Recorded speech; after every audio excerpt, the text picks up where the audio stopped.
Welcome everyone for joining us at this time.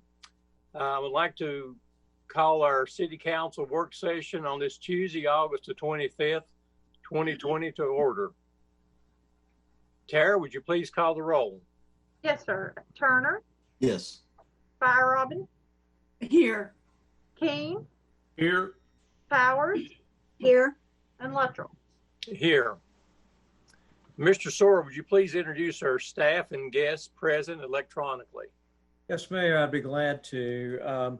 With us, as far as a guest today, we have Gary Mays with his director of Sullivan County Regional Health Department, and he's been gracious enough to meet with us in all of our work sessions since probably late March, and provide City Council with an update as to the status of the disease in our community.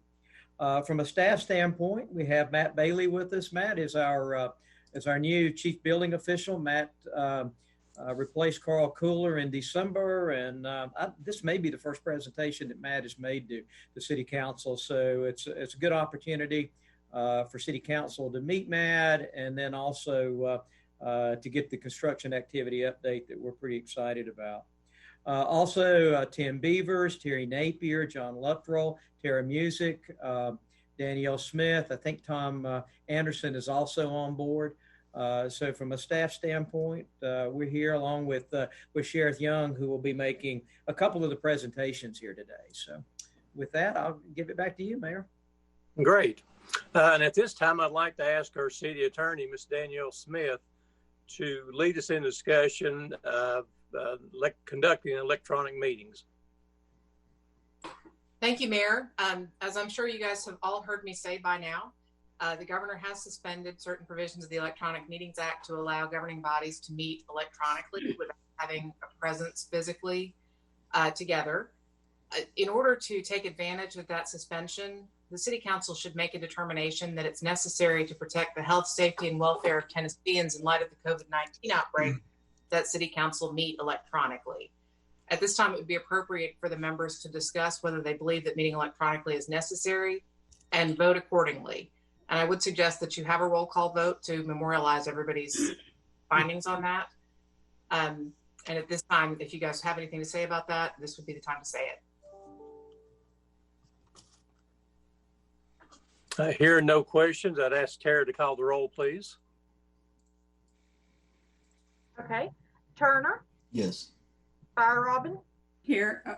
Yes. Sorry. Yes. King? Yes. Powers? Yes. And Luttrell? Yes. Thank you. Okay, well, at this time, I'd like to bring on Gary Mays from Sullivan County Health Department to give us an update on COVID-19.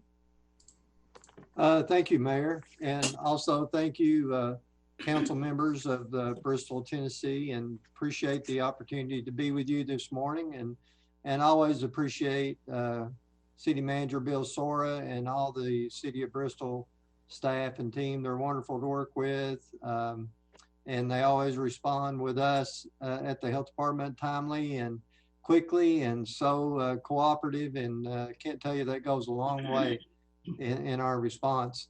Dr. May asked me to send his regrets to the council and the mayor this morning. He has a conflict, and so I told him if it was okay, I'd represent the B team today, and we'll just go over the numbers and answer any questions that the council may have. Of course, if I may, I'll go into the numbers, and I'll just start with that. But as of 8:30-ish or last night, Sullivan County, including Bristol, Kingsport, Bluff City, has 1,544 cases. We have, of those, 871 recovered. A very important number, of course, today is the number of active cases, and currently, or last night, we had 604 active cases in Sullivan County. Obviously, that's our highest number. Cases lost to follow up. I think we've gone over that before in the past, but again, I failed to mention this. These numbers are on our website at sullivanhealth.org posted. but cases lost to follow-up is 3%. That is down from 4%. I want to notate that because that is very important work that our staff is doing. Lost to follow-up or contacts that do not respond, fail to answer the phone, or have us blocked or no longer make contact with the health department. 3% is very low for our population relative to other cities and counties. So our team is doing very good. Our citizenry in Sullivan County is very good. So very proud of that number. Deaths is 23 in Sullivan County. That's 1%. That is running the same percentage as most of the states in the United States and certainly most of the country. Currently, we have 17 Sullivan County citizens in healthcare facilities admitted into the hospital. A breakdown by jurisdiction. Some folks really like to see that. Blountville currently, as of last night, has 24% of our active or total cases. Bluff City 7%, Bristol 16%. Fall Branch is 0. Reason Fall Branch is there because of the zip code in the system. Kingsport is 47%. Piney Flats is 6%. Of course, what really drove our cases over the weekend was the inmates or in correction facilities at the Sullivan County Jail.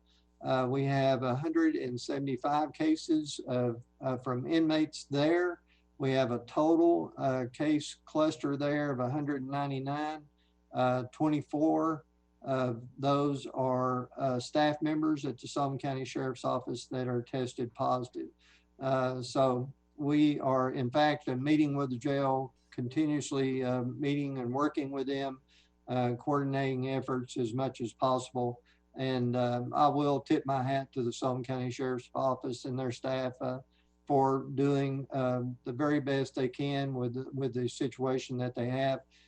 We've consulted with other counties, other regions that have gone through this with correctional facilities, gotten guidance from them, and it turns out that we are pretty much following the standard of care, if you will, in our response to that. So it continues to be a challenge, and I believe it will be a challenge for the next few weeks working with the jails. We also, in Sullivan County, we've been working very, very closely with all of our school districts frequently and deservedly so, because that is a very important topic in terms of the pandemic response. And I believe students are starting very soon in all three systems. Some have already have students started. We've been working with the schools for a long time in terms of response and coordination.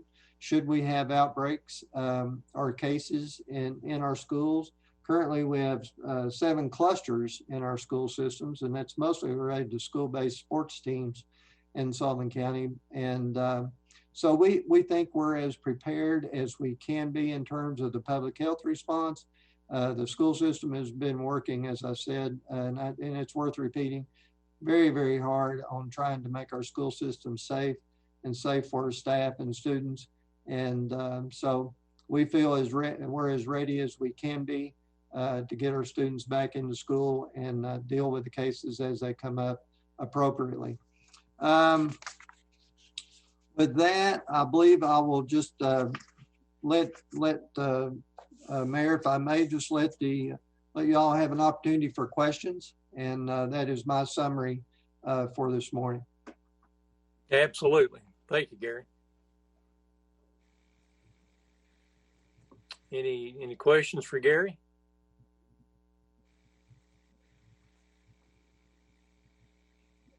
All right. Well, hearing none, Gary, you must have done a heck of a job explaining Well, everything. I don't know. Yeah, Nice job. I tried to convey what I thought was the highlights of what the council and you would be interested in, Mayor. And so I will say one thing I didn't say, that I was anticipating a question. So I was trying to save a little bit for questions but Tennessee overall, and I bet most of you have noticed that we're seeing a declining in case statewide, which is very good news, I think.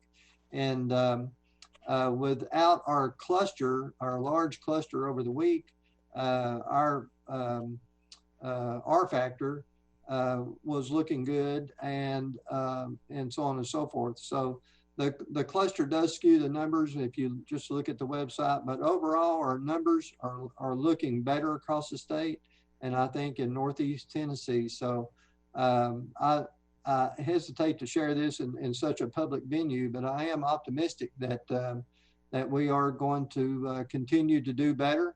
We'll work with the schools. As I've said, we just really don't know how that is, what will happen in terms of cases and so on and so forth, but we're prepared for the worst and hope for the better.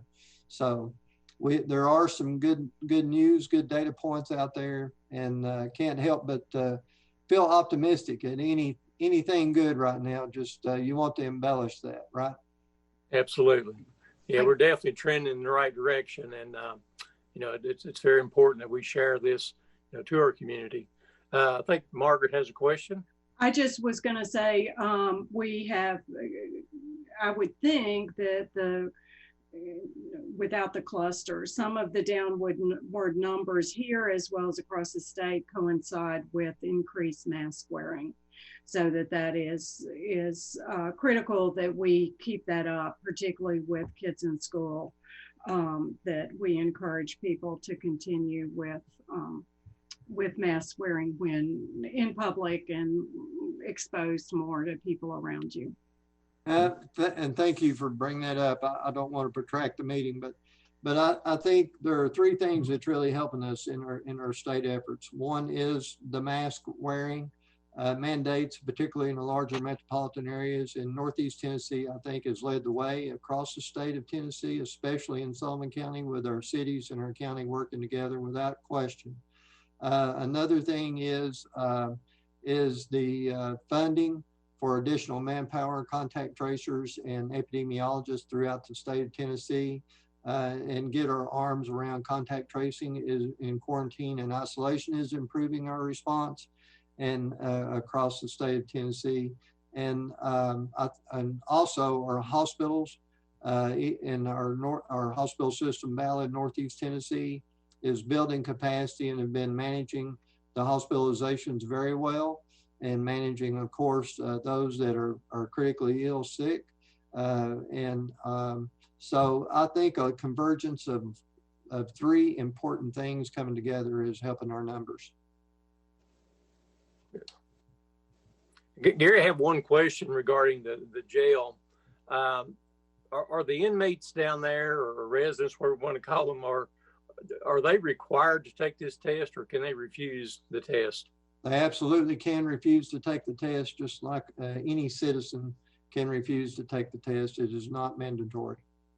So that number that's housed there could be substantially more than what's... Well, yes, but it very well could be, and I think it's logical to assume that. But we consider all of those inmates in those cell blocks to be contacts, of course. Right. So we're dealing with that from a public health perspective. Right. Thank you. Sure. Anything else? Anyone? Okay. Okay. Well, thank you, Mayor, and thank you, council members, for having us. And if you have any questions, just feel free to reach out and contact us anytime, day or night. Will do. And Gary, thank you for all the hard work that you and your team do every day. And you don't know how much you guys are appreciating this community. Well, thank you so much. I'll pass that along to the staff. Thank you. Thank you, Gary. Bye-bye. Okay, we'll move on to the next item. Mr. Soar, if you want to give us a lead in on that. Yes, Mayor, I'd be glad to. I'd like to introduce to you, for those who haven't had the opportunity to meet Matt Bailey. Matt is our new Chief Building Official. Matt joined us in December of 2019 and replacing Carl Kugler, who was a long-term employee in that role. Matt brings to us a number of years' experience at a very high level, and also some state technical experience to match with his local experience. what Matt's going to talk with you about today, in many communities with COVID-19 and the virus and somewhat of they're encountering somewhat of an economic slowdown. That's been anything but the case in Bristol, and we're excited to share with council all of the activity, both commercially and residentially, that's going on in our community to date. So, Matt, you want to move into the presentation?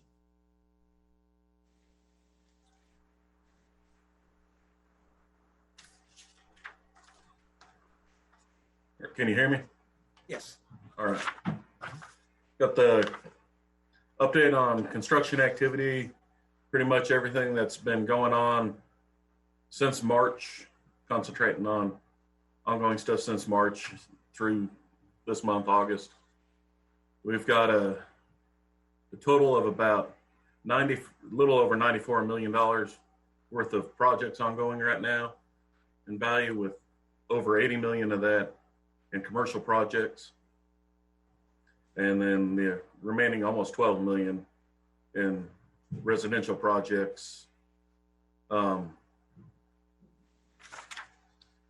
Got several projects ongoing at the Pinnacle right now with from the Weigel's gas station.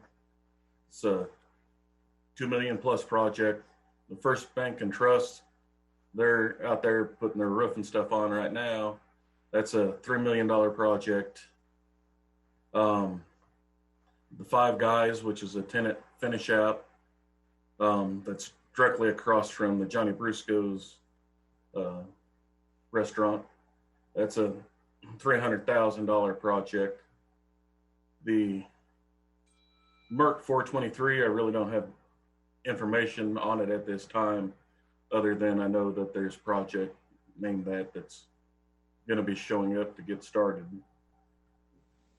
The 212 Stevens project is the shell building for the Buddy's Barbecue and Chicken Salad Chick, which are side by side there, close to T-Mobile. With the shell building and those two tenant finish outs, which Buddy's Barbecue is getting pretty close to complete.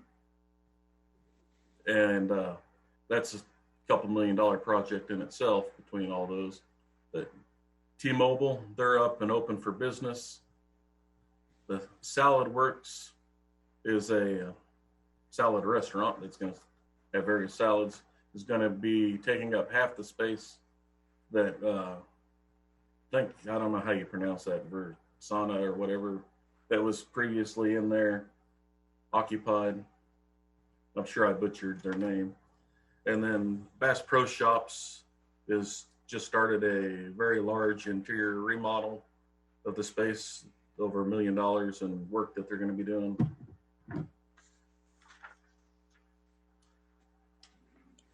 Outside of the Pinnacle, got several other projects.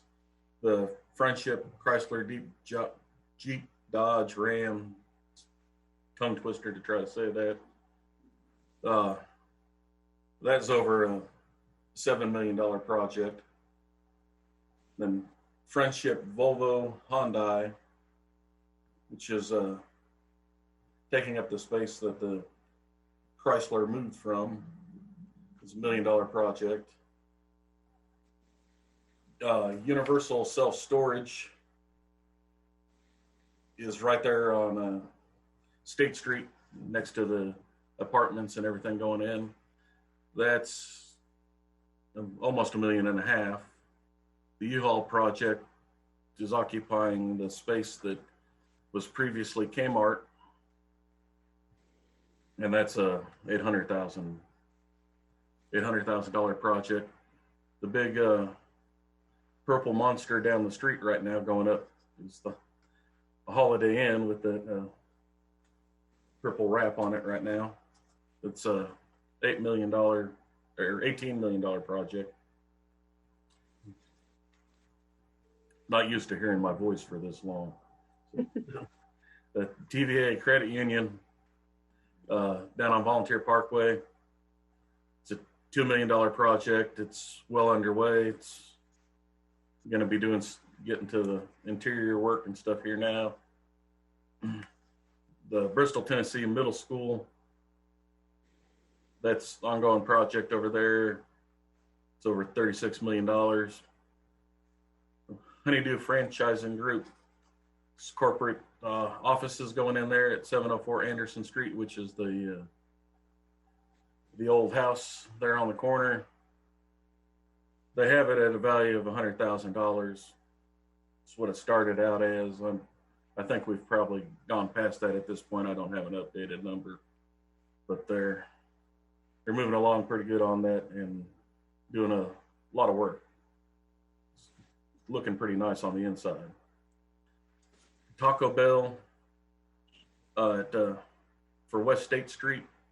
It would be next to the Lighthouse restaurant and stuff over there that's there now. Haven't started any work on that. They're in the plan review stages. It'd be a $600,000 new fast food restaurant there. The Trailblazers Coffee Shop going in on West State Street.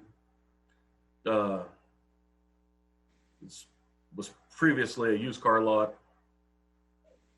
They're currently redoing the little front area there where the front door previously was to be their drive-up window. It's just a small remodel, and then they'll be up, open, ready for business. There's AJ's Discount Tobacco going in on Cedar Street. I don't know that much about the project other than it's going to be a very small remodel. And then they'll be occupying that space that's been empty there for quite some time. The Bluntville Family Eye Care going in on Highway 394, be $1 million project. It also, on a further phases of that, there's a couple of future phases for phase 2 and 3, which will include some other retail space out there with it. The 714, which is right here across from City Hall. As far as the valuation and stuff, kind of unknown at this time. They're supposed to be getting close to finishing up the drawings to submit. The Healing Hands project will be on Midway Medical Park. They're in the final stages of finishing up their plans to submit, and we'll get evaluation at that point in time. So that should be coming up here probably this next month. The Fast Pace Health Clinic in Dollar Tree on 394. I know that they're in a hurry to get going on that. They have not submitted their plans. They've asked lots of different code questions. The plan should be coming in any time. But that's another project going in on Highway 394. The Sullivan County EMS, it's $750,000 project. It's been kind of sitting on hold, but it is ready to go. It hasn't been started.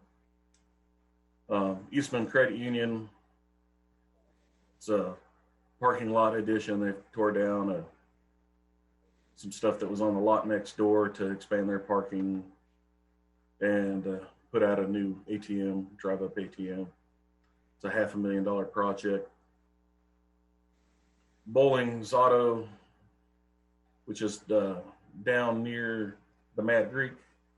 They're doing an addition of some storage space and garage bays, $38,000 project. Wendy's just finished their remodel and have everything done and open. It's $270,000 project.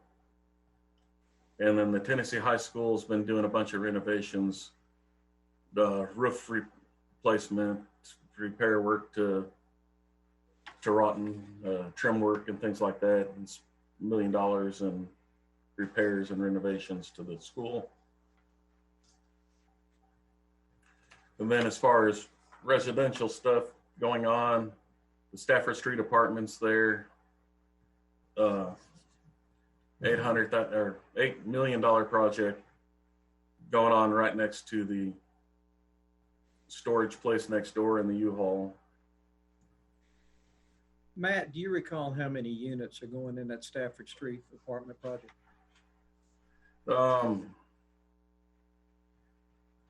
I don't have that note in front of me. We believe it's around 137 units. It's 140, 130, somewhere in there.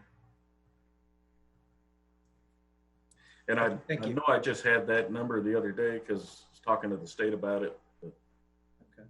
I've slept since then, and That's the note's not in Thank front of me. So, Okay, thank you. and then there's several single family homes that we've got projects going on, everything from $800,000 house, single family, all the way down to under $100,000 home for single family. So quite a range in the type of houses going on, type of projects going on, type of income levels of people out there having stuff built for them. So a little bit for everybody. The picture there now, that's as of last night, what Weigel's, their progress of where they're at. We've got First Bank and Trust as of last night, where they're out there still working on the roof while I was there. We got the Buddy's Barbecue going in on the left, the Chicken Salad Chick going in on the right. They're at the Pinnacle, and the Five Guys and Salad Works at the Pinnacle. The T-Mobile, they're up and open. The Holiday Inn in its current state, with a lot of purple. The Honeydew Franchising Corporate Office. Friendship Hyundai Volvo.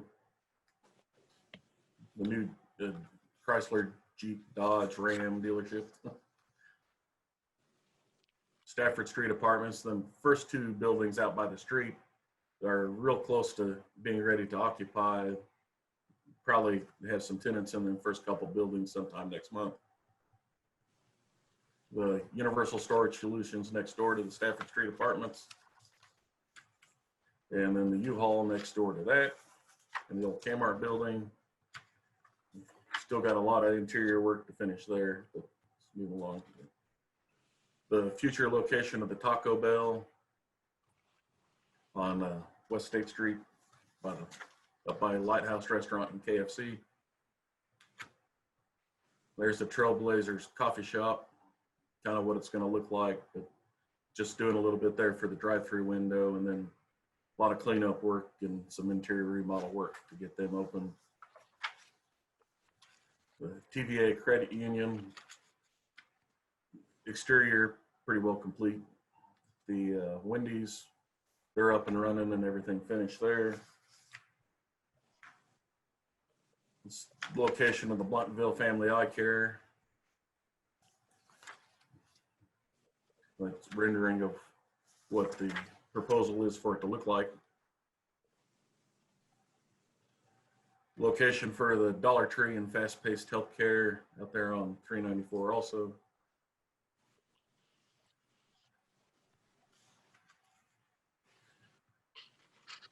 And the rendering for the 714 here across the street from City Hall.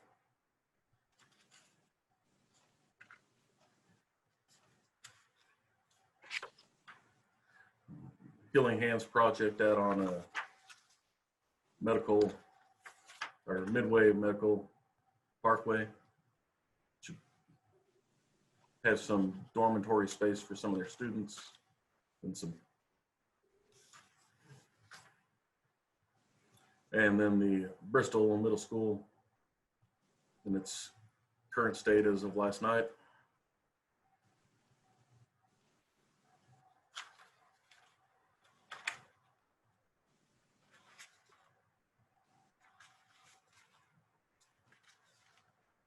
I think that's all the pictures I have on the Do you have any questions for Matt? Like I said, we're very excited, given the volume of construction activity, especially in the COVID-19 era.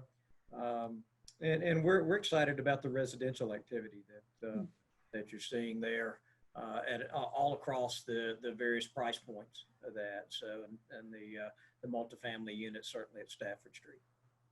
I'd just like to say thank you. I think it's real important that we're kept up to speed on all of this. Some of us serve on the Planning Commission, others of us don't. And so it's good to have an update like this to know exactly where we are. And it's impressive given everything that's going on right now. Very impressive. And Matt, good job on your presentation today. Yeah, thank you. I don't know about that. I don't like hearing my voice that much. So. None of us do, Matt. Yeah, you did well for your first time. I have a question that doesn't have to do with with the presentation. I've heard from folks that our streaming is having some issues, so just wanted to ask, are we able to work on that? Do we need to take a pause, or are things getting lined up to do okay? I think we just got a message from John that said we were back online now. He indicated or acknowledged that there was evidently a technical issue with our streaming, but we're back online now.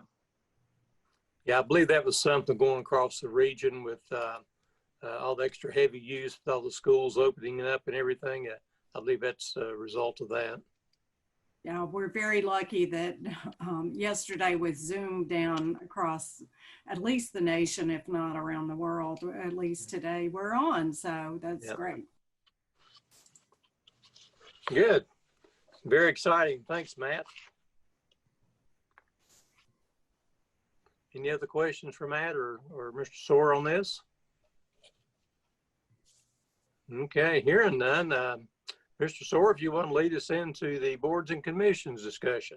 Yes, Mayor, I'd be glad to. As you recall, last month, it was requested that the issue of appointments to board and commissions be a part of a general council discussion to be placed on the agenda for the August work session. As council's aware, there's some 16 odd boards that city council appoints citizens to serve, and those boards serve in a variety of roles in supporting the overall mission of the city as an organization.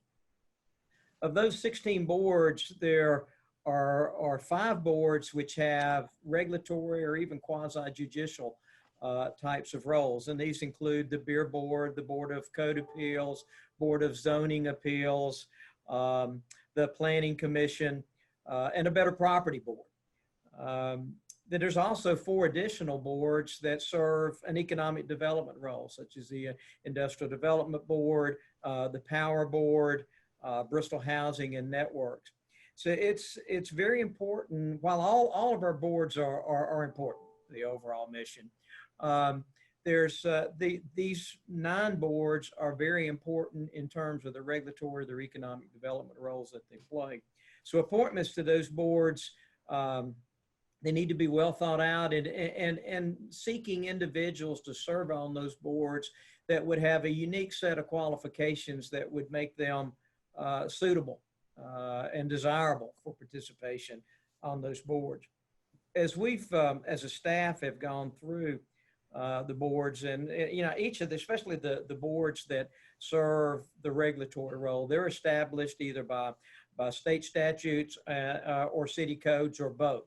That govern how the appointments are made and what their statutory authority happens to be regarding the various roles that they have. As we look through this, we did discover with our BZA, BZA was in 2007 was removed from the zoning ordinance and placed within Chapter 2 of our city code.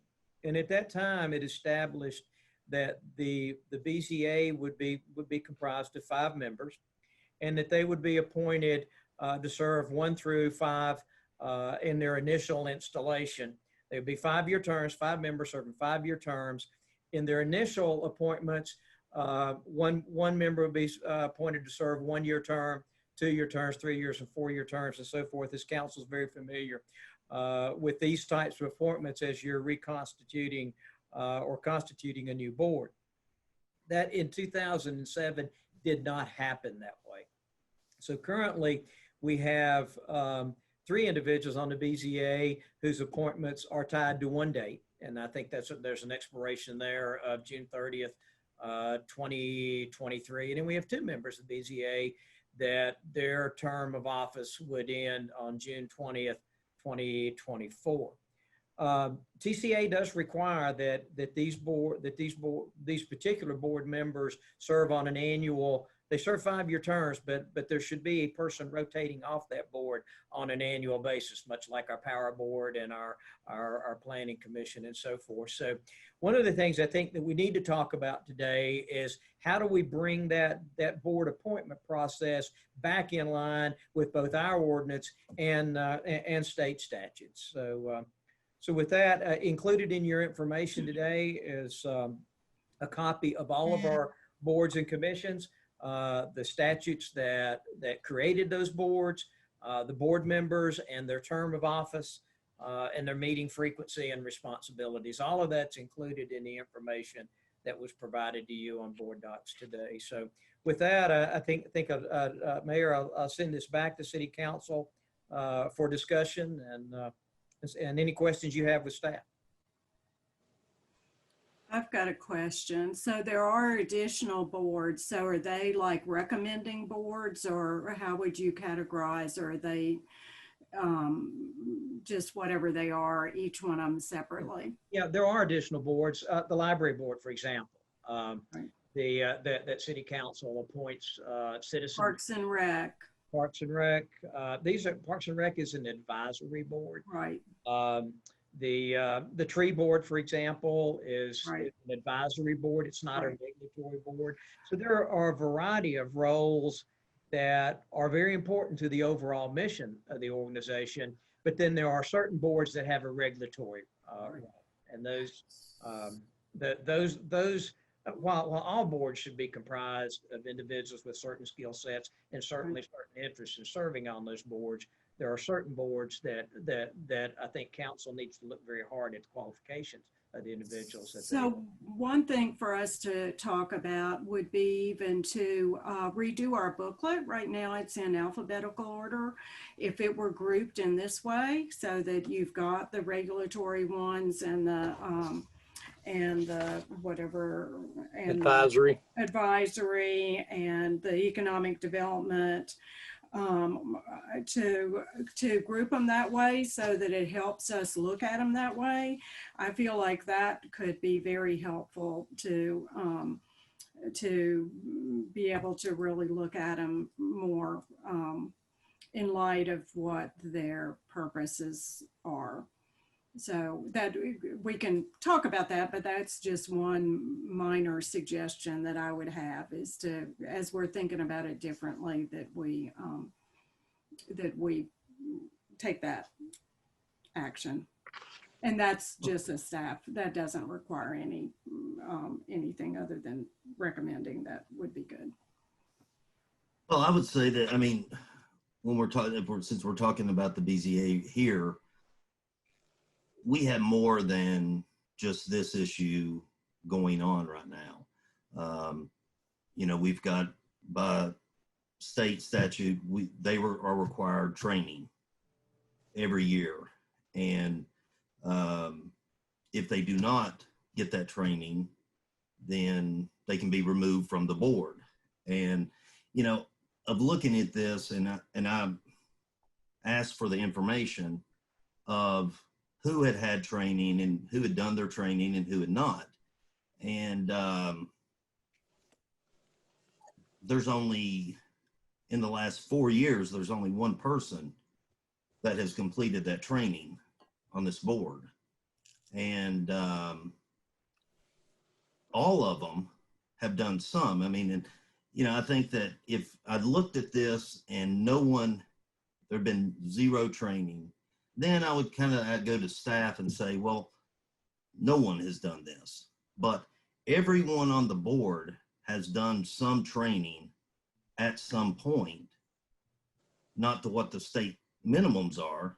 So for me, they knew that there was training to be done. And I guess for me, it was either being lazy or just saying, I'm not going to do it. I think of where we are now with this, and then also we had the lawsuit on Friday. On this particular board, I think that and under state statute, we can send this back to the Planning Commission. And I think right now, do that for the next 6 months and put a timetable on it. Dissolve the board, and then we start over, and with the proper terms, and everyone that's on there, if they want to reapply, then they can reapply. But I just think that how are we going to decide okay, who the person is going to be that is going to be 1 year from now is going to be up for reappointment? Who's going to be the person that is in 2 years and in 3 years? And I think with everything going on, this is the best way to handle the situation. And we can send it to the planning committee. We make it 6 months. We can make it whatever time we want to. We can reevaluate it then. We can look at how it's going to go forward. So that's where I am. So we're talking about all kinds of options, and I think it would be important to look at what staff thinks as different options, but there are good and I'm glad you didn't want to keep it in Planning Commission, because I think there's really good reasons for having it separated from council, separated from Planning Commission, certainly for that. But whether there are some ways to work with it without having to put Planning Commission in that role, if they're what the choices are for addressing the compliance with the state. So Mr. Sora, can you or Danielle or whatever, Vince has talked about one. I assume that is a viable option. What other options might y'all see as possible? I mean, there's a couple of options in addressing this. What should have happened in 2007 was the staggered terms were created so that one board member appointment would be made annually. That didn't happen, obviously. So you could do, as Councilman Turner talked about, whether that's next month or 6 months from now, indicate that you're going to reform or reappoint the entire board. And the current board membership's welcome to apply, and then others throughout the community, and then make those appointments on 1, 2, 3, 4, and 5 year terms moving forward. Or City Council, as an alternative, could look at the present board and say, all right, this individual, so their term would now end June 30th, 2021, this individual June 30th, 2022, 2023, 2024, and 2025, so on, until you get back on the right appointment path. So there's a couple of different ways to go about it. I think City Council needs to have that discussion and go the route that you feel like is the most appropriate. I'd like to weigh in. I think that, you know, we have not been in total compliance since 2007. And to go forward year by year reappointing drags this thing on out for an extended period of time. And we know that there has not been the proper training accomplished. And so I think that to send it to relieve the Board of Zoning Appeals due to a restructuring at this point, and to begin January 1st on a month-by-month basis, rebuilding it, to let it go to the Planning Department, and for the members of City Council to recuse themselves. Board of Zoning and Appeals has 5 members. Planning has more than that, so that it would not be a problem. And then that would give us some separation from council specific to the Board of Zoning and Appeals. I think to go ahead and get this thing straightened out now, there are some concerns that have been voiced. And I think that, who is it? Vince, you mentioned one member that had completed their training appropriately. Yes. And who is that? Joel Staten. And Joel also serves on the Planning Commission, correct? Yes. So I think that would be most appropriate. And then to let, if the ones that are on the Board of Zoning and Appeals want to reapply, once we set up that process, then they can. And of course, Joel has completed his training. So, you know, he may very well want to reapply. And I appreciate the fact that he has done his training.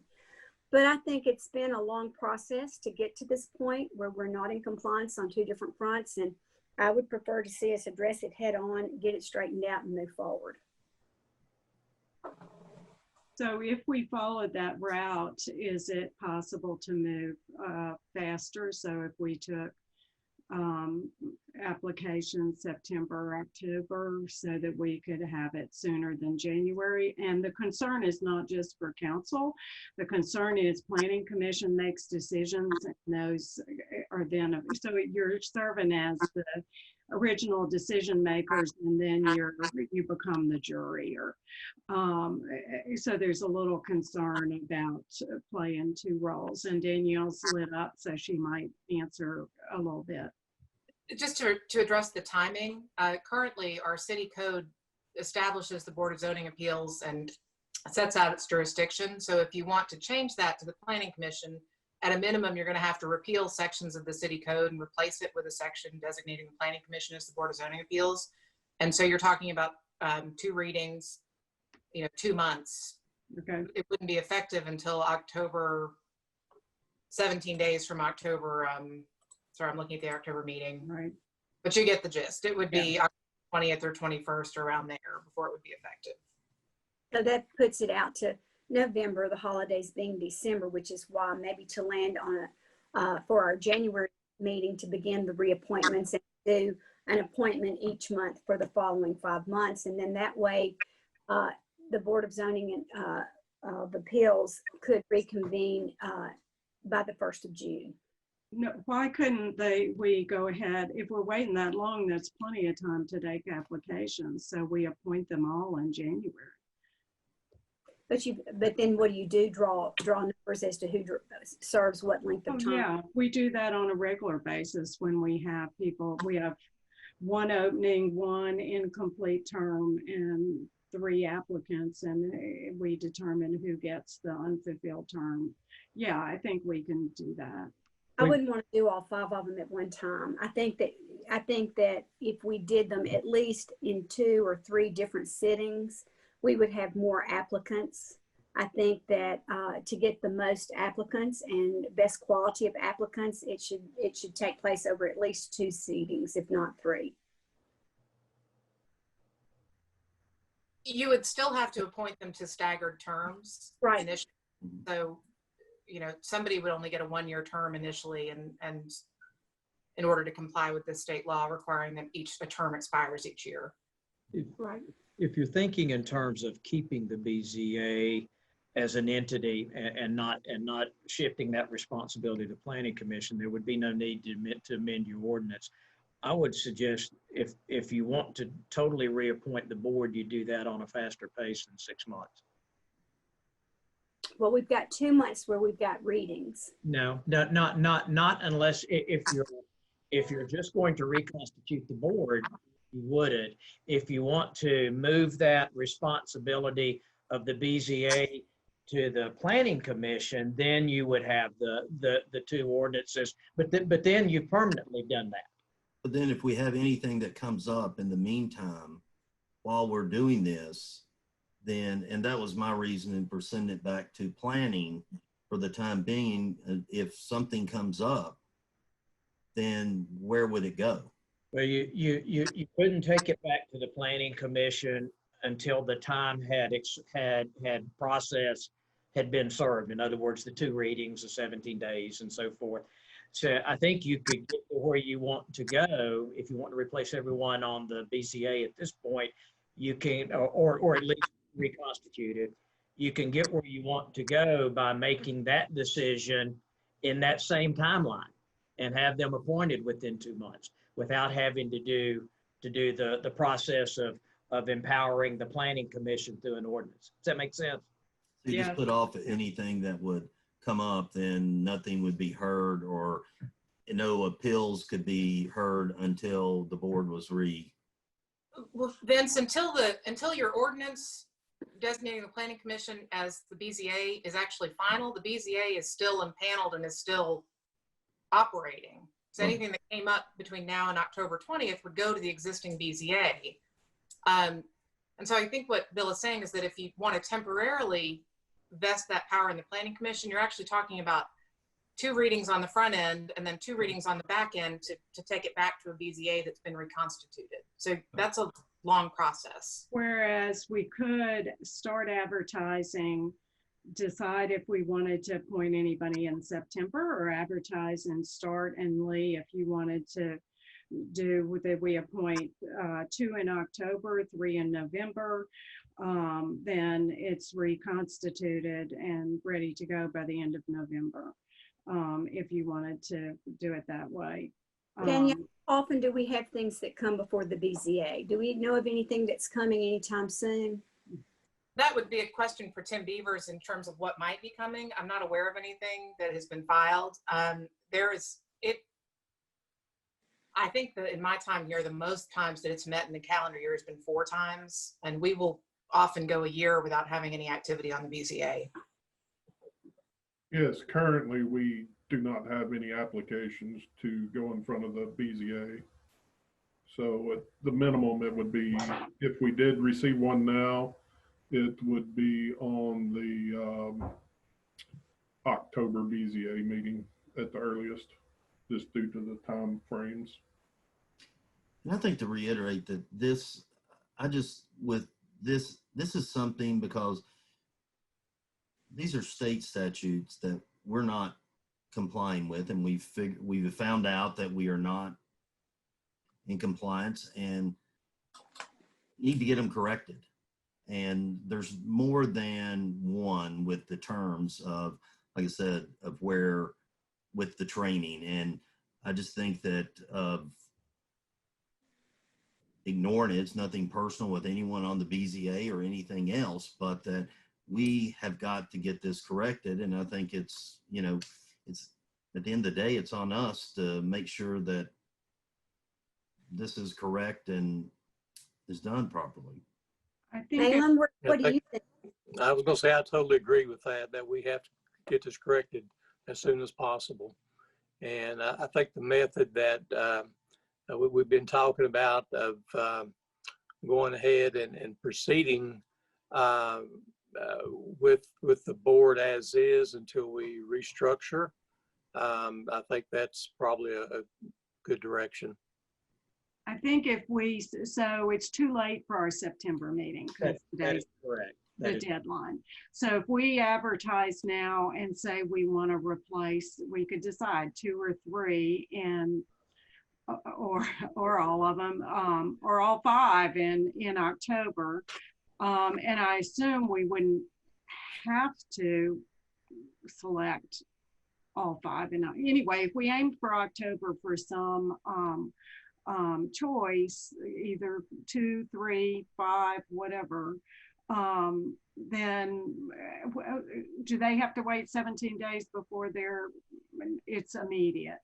So that's a pretty quick fix. It also is on us to recruit some folks that we think are qualified, to talk with those on that may be appropriate to continue serving.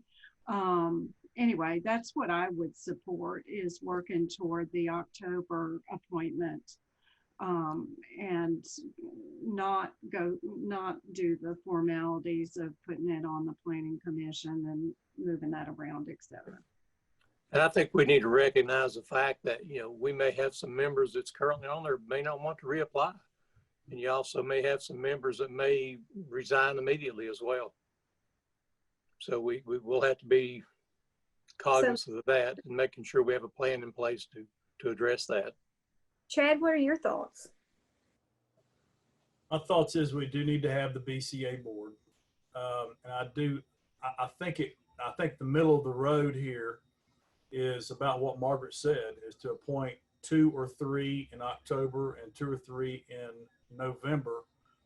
Of course, I would prefer to appoint them all, I think, in October. That way we're done. But in case we have problems finding folks to recruit,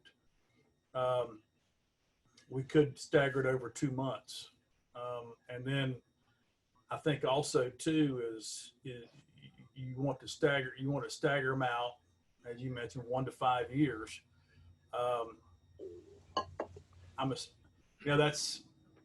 I guess you would have to have 5 separate votes if you're staggering the terms like that.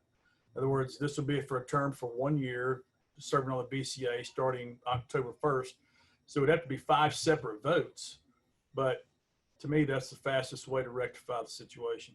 Well, and one thing that you could do is you could put all the candidates on the ballot and designate on that ballot that it's for 1 year. And so whomever got the votes for the 1 year ballot would serve the 1 year, 2 year, 3 year accordingly.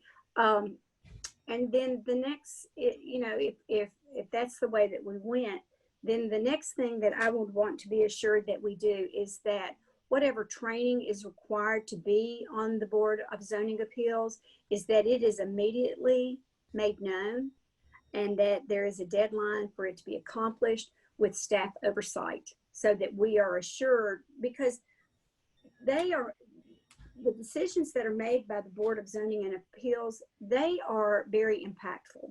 It's a very impacting board, and the training is critical. I know we've sat through quite a bit of training. I hope, Bill, we're all up to date on our training, right? You were given a memo in February. You might want to go back and check on it. Okay. Oh, yeah. I will. And we've got till the end of the year, or we pass due on? You have until the end of the year. Yes, ma'am. Okay. So we will make sure that that's done, because it's do as I do, not as I say. So I'll be glad to provide you that memo. Send it again. It's Yeah. utility training, and I think I haven't done it yet. I think COVID hit and I haven't done it. I have done my planning commission training, though. so that we are all in sync. And so we need to take a look at all the training that's required by all of our boards. Right. And we need to,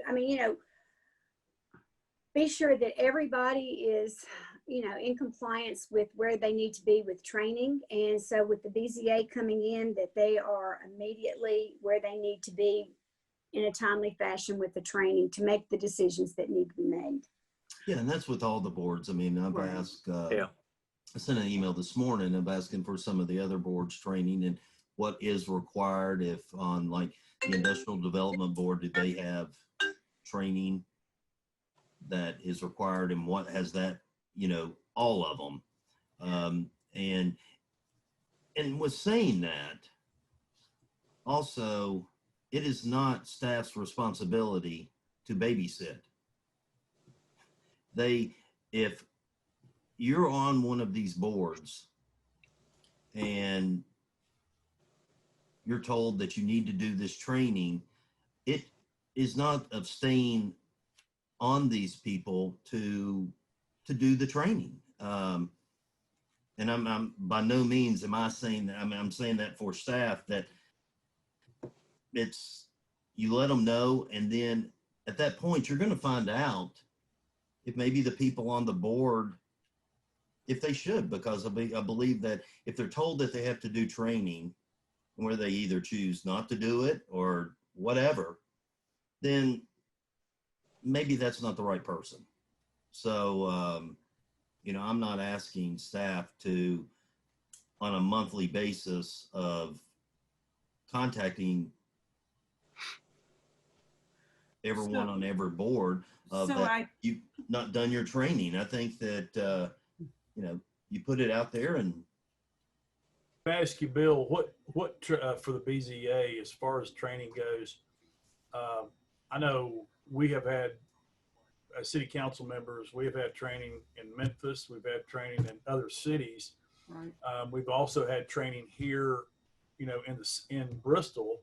I know we've had planning commission training that has been, I think, mostly in Bristol. How is the training conducted for the BZA? Most of it's conducted online. We could bring things in like we do for the PC, but much like Mayor Luttrell and Vice Mayor Turner completed their required utility finance training, they did that all online. And that's really an option for all of your boards now to do that. I think when you all took your utility finance training, we brought MTAS in and their instructors to do that. But there's options out there. So I think what from the BZA particularly, it's my understanding that they're advised that there are online sessions that they can go and take and move forward. Is that correct, Tim? Am I correct in that? Yes, there are opportunities online, in-house, and before COVID, there were opportunities, to go to a conference, like to get the required training like TAPA or some MTAS or somebody presents all that training, but there are options. Online's more prevalent now with COVID. We do have in-house property rights training every year that Danielle submits for an hour. That's required at Planning Commission to have that specific course about property.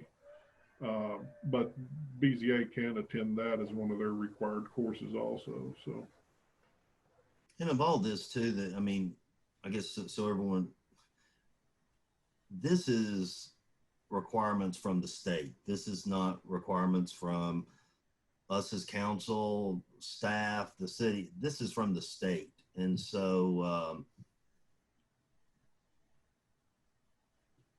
I think it's something that it's in there for a reason.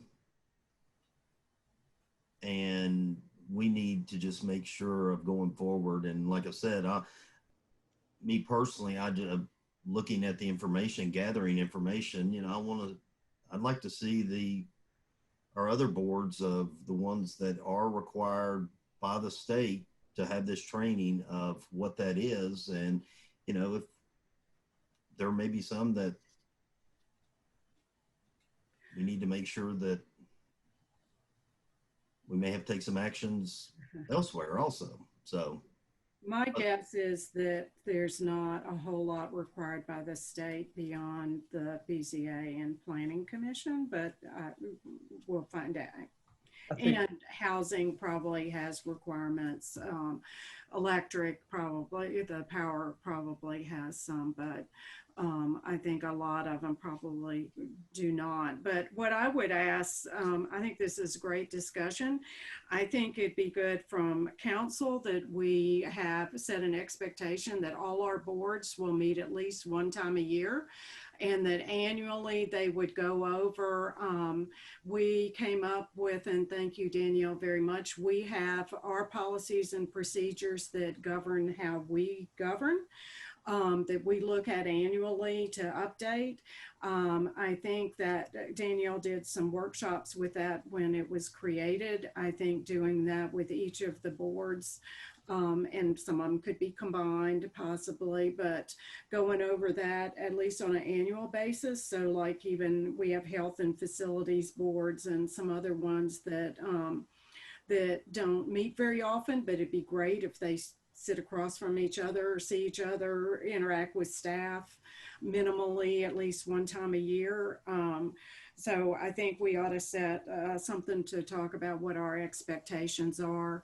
And if there's other trainings that are appropriate that we offer, to invite folks to participate if they wish, if it's not required.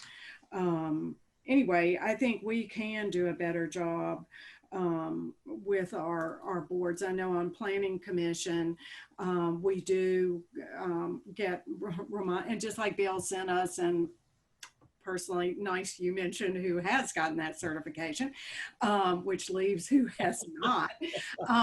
Anyway, and the first time we did it, it was awesome, which was in person, and there was a great value to doing that. But anyway, we do get reminders of where we stand, and Planning Commission, it comes in probably like hour to an hour and a half chunks.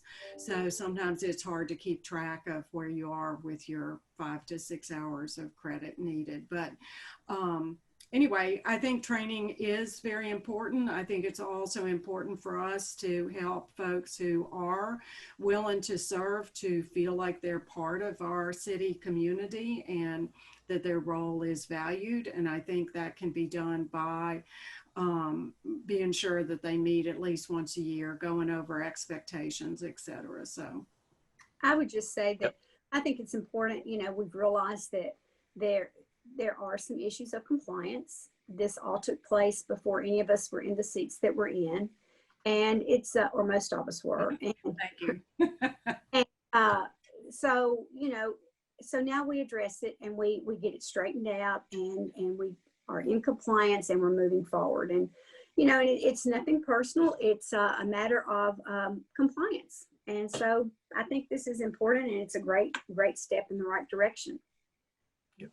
Yeah, I also think that, you know, the suggestion of meeting once a year with all the boards, commissions, but, you know, it reiterates to them just how important their roles are and that, you know, these are not to be taken lightly at all. So no matter what board it is, it's one that's required by TCA or not, I think it's a good step to let them know how important it is. If I could kind of circle back and make sure that we as a staff understand the direction that you would like for us to take, is there is a desire, as I understand it, to reconstitute the BZA and to go forth expeditiously to do that, which would indicate that we would contact the current members of the BZA and advise them of that. They're welcome to apply and we will advertise in our normal channels the appointment of 5 members to the BZA. And as soon as we have qualified candidates that City Council wants to appoint, then you will move forward in doing so. So we would have potentially a slate of candidates for appointment for the October meeting. If those are appointed, then we'll need to decide a process for 1, 2, 3, 4, and 5-year terms. Failing appointments in October, then we would continue that process in November and December until the board is fully staffed. Is that an accurate summary of where council is at this point? I think so. I I believe don't so. really know of any, like I said, of any other way of really correcting this, of deciding who is going to be. And like I said, with all the circumstances, I think this is the best path for us right now. Yes. Bill, would it be possible to, I know we put things on our website and this, that, and the other, and this will probably, I don't know if this will be in the paper or not, but you know, is there some way that we can get a general description out to the public to let them know exactly what the function of the Board of Zoning Appeals actually does? Sure, and we do that when we advertise for our various boards, but yeah, we'll make sure that that's there. Should we do I was going to mention a press release, but I mean, how big is the advertisement that comes in the paper? We don't really advertise in the paper as far as our vacancies. We do that online. We do that. You can find that on our website. Should we do something in the paper? I don't know that you want to do that for every board. I think, quite honestly, the best recruiters for qualified candidates are you all. Right. Yeah, I think we need to think real hard about it, take it seriously. I just think it's kind of one of the things that Lee brought up is how do we get word out? You know, there's so many people out there that could be highly qualified for something like this. I don't know. Maybe it's Maybe it's something we do in general, you know, not necessarily for one particular board, but something we could do in general. Maybe it's something that we do in the sense that if you would like to apply for a board, or if you'd like to be part, you know, you work within the community. I don't know, some sort of I don't know, something to think about for all boards, really. I mean, it's a way to get information that, you know, we have these board positions that are important. If you're interested in serving, go to our website and, you know, see what board opportunities are out there. I don't know, but that, Chad, to your point, if that it might be something to consider doing nothing that's extremely expensive, but effective. I mean, I get that it's on our website, but I think to create some synergy around all of the boards. I think that, you know, I've served on boards. We all have prior to being on council. And, you know, the board, you know, while we serve on council, it's the boards that do so much of the work with our staff that, and with everything that's going on, you know, Bristol is an exciting place to be. And there's a lot of great work. You know, we look at everything that we were told about as far as through the planning department and building and codes. And, you know, we've got work with the IDB. We've got work with Board of Zoning Appeals and Parks and Rec. I mean, all of our boards are so important to the success of our city. And, you know, I don't know that people are as aware, that our citizenry is as aware of the function of all of our boards and how impactful they are to the decisions that are being made.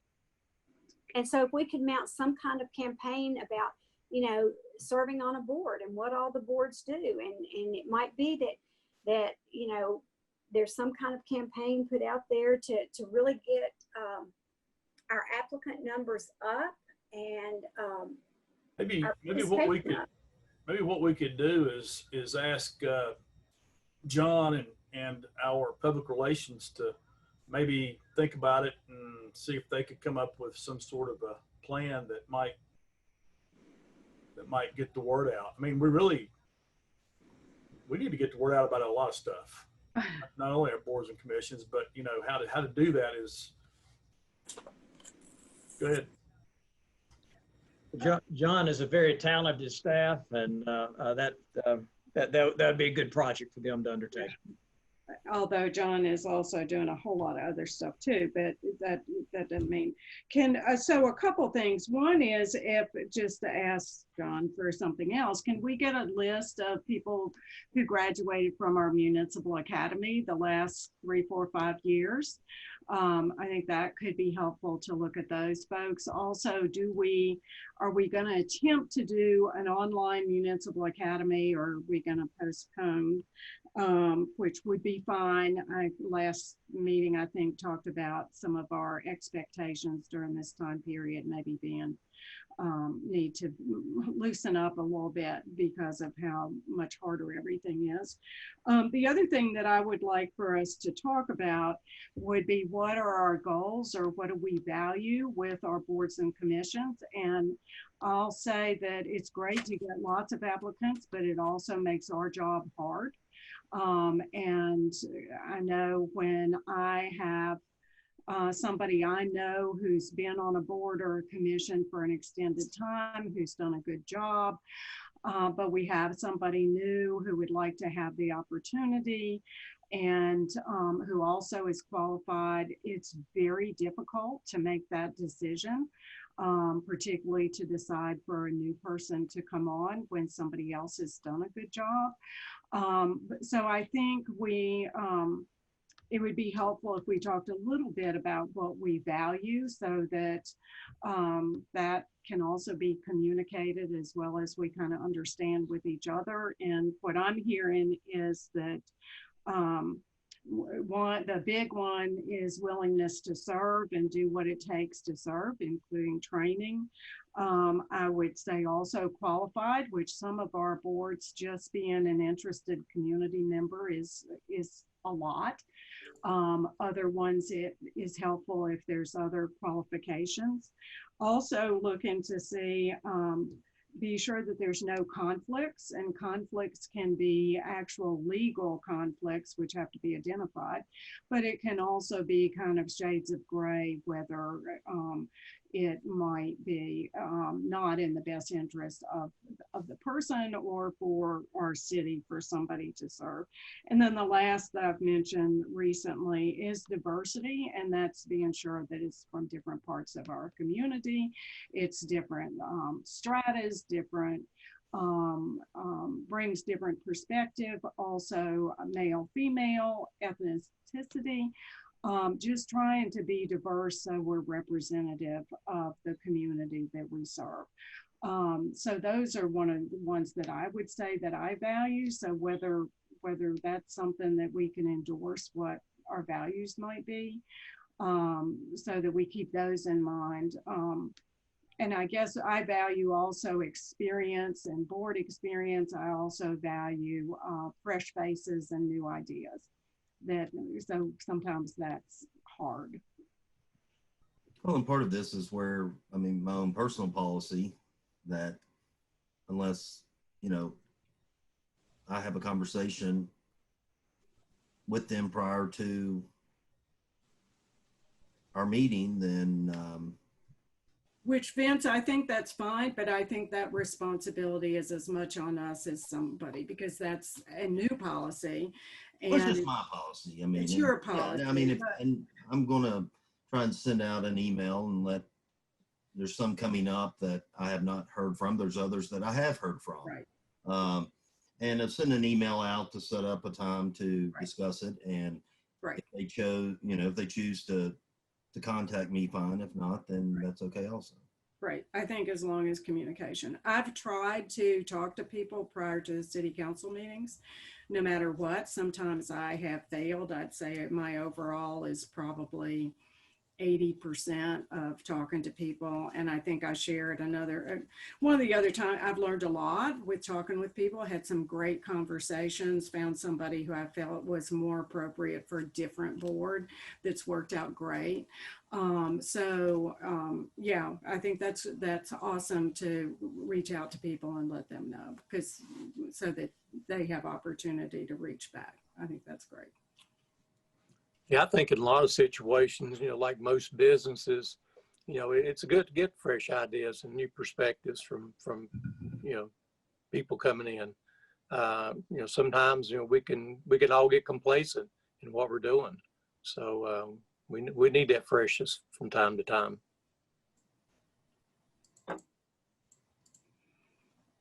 I think we have our direction from council. Okay, any more discussion on this? Well, the other question on it, one is requiring meeting once a year, also reorganizing the booklet if people on council think that would be something to try and see how that looks, to group them. I think that would be good to do. It kind of, compartmentalizes everything to where it reminds us to think about them. Review. I think as far as the book, I have taken a look at it, and it is in alphabetical order. I think it would be fine to leave it as it is, but to designate with an asterisk as to what if it's one of these that has not legislative, but Judicial. What am I trying to say, Danielle? I think Regulatory versus regulatory. Yeah. It could be done the way this. I like it in alphabetical order because I know what I'm looking for and I don't have to search through all of it. But to designate which ones have regulatory responsibilities, I think it would accomplish the same thing and be a little bit more simplistic in function. It also, Lee, if you do it in that manner as well, it also doesn't seem to put more of an importance on one board Correct. versus another. Yeah. So I like the idea of keeping it in alphabetical order as well. Good point. Yeah.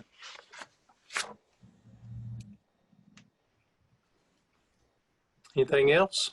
We'll designate them then as regulatory or quasi-judicial, economic development, and advisory.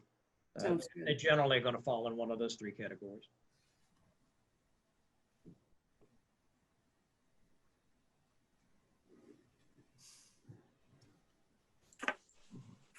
Okay. I guess we're ready to move on to the housing study and residential incentives discussion. Mr. Sawyer?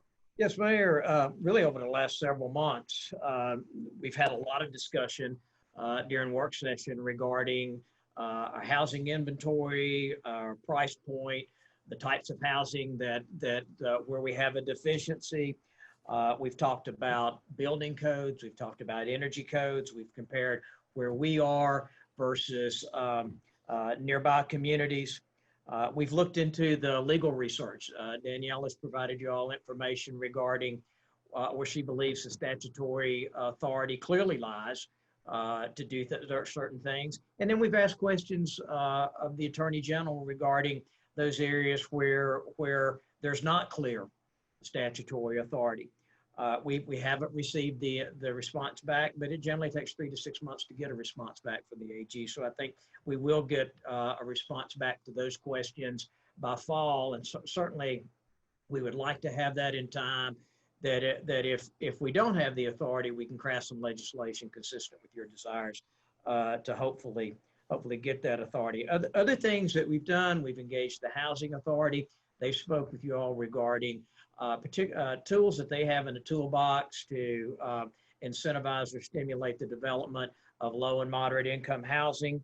On June 25th, we sent out invitations to 22 residential contractors across Northeast Tennessee that work within that greater Tri-Cities area to have a meet and greet and presentations at Steel Creek. We had about 20 different individuals. They weren't representing 20 different builders, but we had about 20 individuals there that weren't part of either council or staff and so forth. So we've tried to engage a lot of research. We've tried to engage input from the building community to really complete the final chapter of this housing study that we started in April, started with an update of our inventory, and now we have progressed to the point where the final chapter talks about various things that can be done, what we have learned from the development community, what we feel like we clearly have authority to do, what the Housing Authority has to do, and then what we would like to seek additional statutory authority to move forward with. With that, Sheriff is going to present that final chapter to you. And it's essentially a buffet of menu items there that you might want to further consider to stimulate housing development within our community. So really, this is a wrap up, and then seeking information from council and direction. Ultimately, this is a policy decision, which puts this in your arena. So if you're ready to give us some guidance today, that's fine. We can bring it back in subsequent months. But this chapter sort of wraps up the housing study that we've had over the last several months and reports back to you. Sheriff? Thank you. Good afternoon, everybody. As Mr. Sawyer stated, I'm just really going to present a wrap-up summary of this, what we put into the housing study is chapter 5. And just quickly though, I know we talked a lot back in April or May about the facts and figures and updates of those. So I'm not going to go into all that, but just quickly want to touch back to the real purpose and goal of this study that we started with for maybe those watching that haven't been as familiar with this project. But what we really set out to do is to look at housing in Bristol, both existing conditions and then what we saw and heard as future demand for city residents at all income levels, and to provide with some recommendations to help improve housing opportunities for residents in Bristol. And our goal is to help focus community efforts on local housing needs. The history, the background of this housing study report that you have in your hands is the initial study came out in August 2017, so nearly 3 years to the date from today. So that was the original report. In May 2020, earlier this year, we gave you all an update. So that provided updated facts and figures for the year 2020, 2019. And then that discussion kicked off several other discussions that have been held throughout the summer. And what we attempted to do was wrap that all up into the chapter 5 that's included in the new print of the housing study that you all received in your packets. We started out, and this was a council direction back in May, but we started out with a forum with some local builders and developers. As Bill said, we had about 20 people in attendance at that event. I think a lot of, we had several staff members, council members were there, but had a really good attendance at that event held at the Still Creek Park back in June. The event included some presentations. So Mr. Beavers gave a presentation on the city's residential utility extension program. And then there was also a presentation on tax increment financing to kind of set off the description of some of the incentive programs that the city has already. And then it was opened up to discussion. So the folks that we were really there to listen to had the chance to ask questions or pose problems that they were experiencing.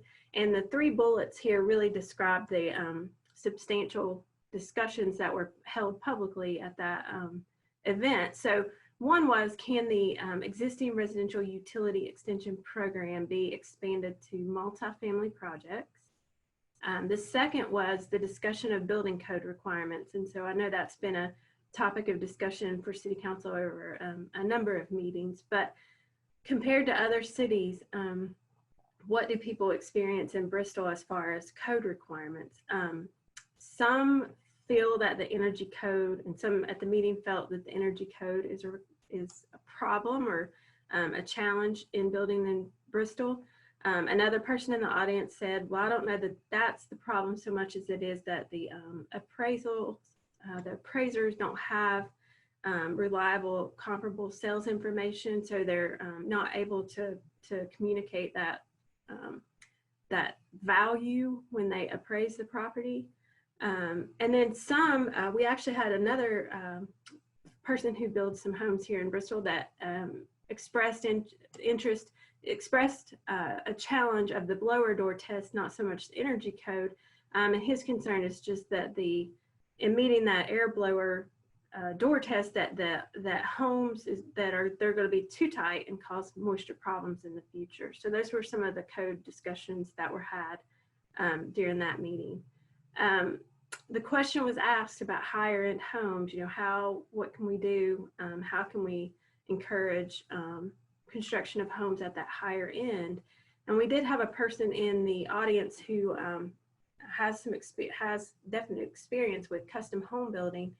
And his expression at that meeting is that the speculative construction of those higher end homes is just too risky in the Bristol market. So he was saying that he would be happy to build those all day long, but to speculatively go out and start building them was just too risky in his opinion. So that's the kind of, I'll start with that description of that event. And then what I'll start now is just a summary of each division in this chapter 5.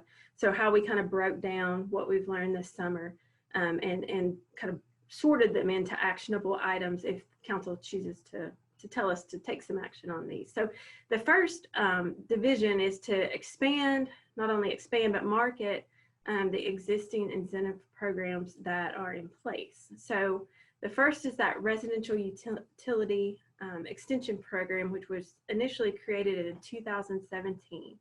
And that program provides water and sanitary sewer materials to projects that result in a major subdivision. So that's 3 or more lots. It's within the city limits, and it's where utilities are already available within 200 feet. The materials that qualify, it's water pipes and valves 6 inches and larger, and fire hydrants. Sanitary sewer materials include pipe 8 inches and larger and manholes. So those are the qualifying materials. The chart the image at the bottom of the screen, the arrow image, shows the general process that somebody would go through in terms of obtaining and going through the process to receive this incentive. And based on what we heard from in that developers forum, and then what council talked about in that first May discussion when the housing update was presented, the action items we would suggest here for your consideration is to look at extending that to multifamily developments. And this would make sense in the scenario where the multifamily development, the units would be sold. So it doesn't quite make sense to a rental project, but if there were a multifamily project where someone was going to sell those units, you know, consider extending that incentive to those projects as well. The second action is to continue to promote this incentive to developers. And I went back and watched that May meeting, and this did come up as a suggestion from council, is to put together some sort of marketing plan. So that could include mailers, it could include brochures we have at City Hall or the Slater Center. It could include electronic materials that we could share. I know there's different listservs, mail services, and of course social media that you could use to forward out the message that, hey, we've got these incentives here, and try to get some eyes on looking at those. So it could be in our community and then outside our community if we develop some marketing materials there.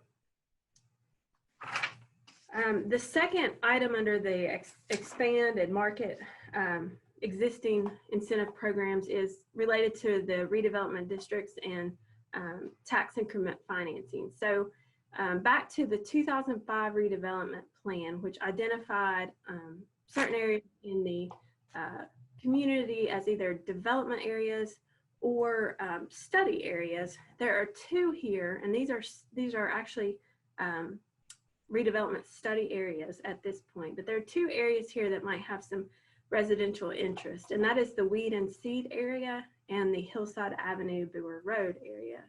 So the maps included in your report contain the boundaries of those areas as shown in the redevelopment report. So the potential here could be in the Weed and Seed area, redevelopment could consist of aggregating some small parcels of land and homes, demolishing existing structures, and then constructing new larger residential developments in their place. For Hillside Avenue, this is a lot of vacant vacant land, and undersized lots that are actually non-conforming to our current minimum standards for residential development. So there could be some potential here to consolidate parcels, to extend public infrastructure, and then construct some new residential developments and units on those parcels. So this is potential, and I will point out that these would need to be designated as redevelopment districts. So right now they're in the report as study areas. These would actually have to be designated as redevelopment districts for the potential developments in these areas to take advantage of tax increment financing. So here are the two actions for TIF related actions. So continue to educate and encourage the use of TIF as a redevelopment tool, and again to produce that marketing material that highlights this as an opportunity. The second is to identify additional residential development areas that could potentially utilize tax increment funding. The second division in this chapter is utility connection fees. So the city currently charges tap fees for connection to the water and sanitary sewer system before you begin constructing the structure. These fees were last revised in 1996. Current fees are $1,000 for connection to the sanitary sewer system and $800 for connection to the water system for single family homes.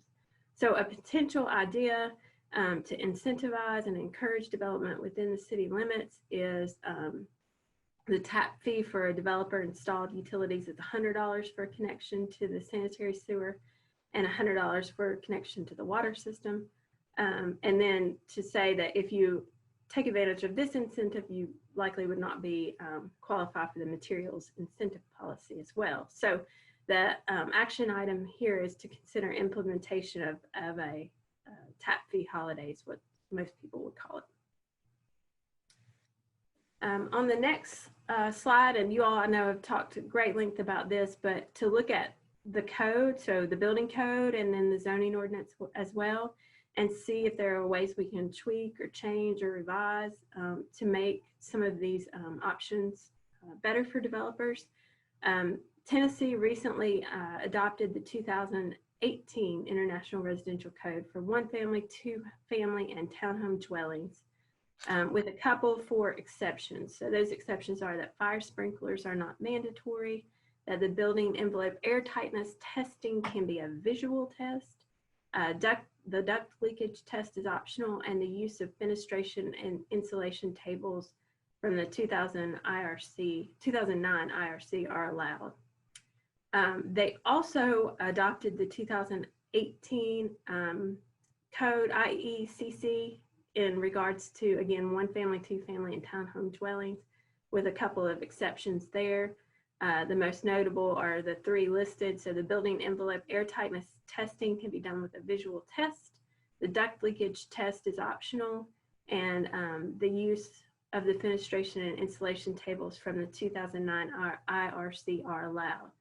And the state is still looking at and evaluating the adoption of newer building codes. So the action item here is that once the state of Tennessee completes adoption of the new building codes, that the city of Bristol would adopt the same codes as the state, and also continue working with our sisters communities in the area to adopt similar building codes to all be on the same playing field. There's a couple options here thrown out for your consideration to amend the zoning ordinance. The first one is to allow for the rental of accessory dwelling units. So this is a pretty large national trend that other communities are encouraging the accessory dwelling unit as a way to provide a different style of home, different style of living, and something that's often, not always, but often more affordable.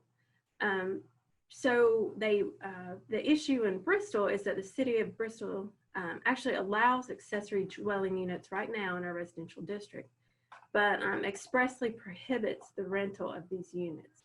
And so this may not be it may not be desirable in all our residential districts. There may be some that it would be right for, and some that it's not. But it gives the option for somebody who wanted to build an accessory dwelling unit to provide a different style of living and offset some income.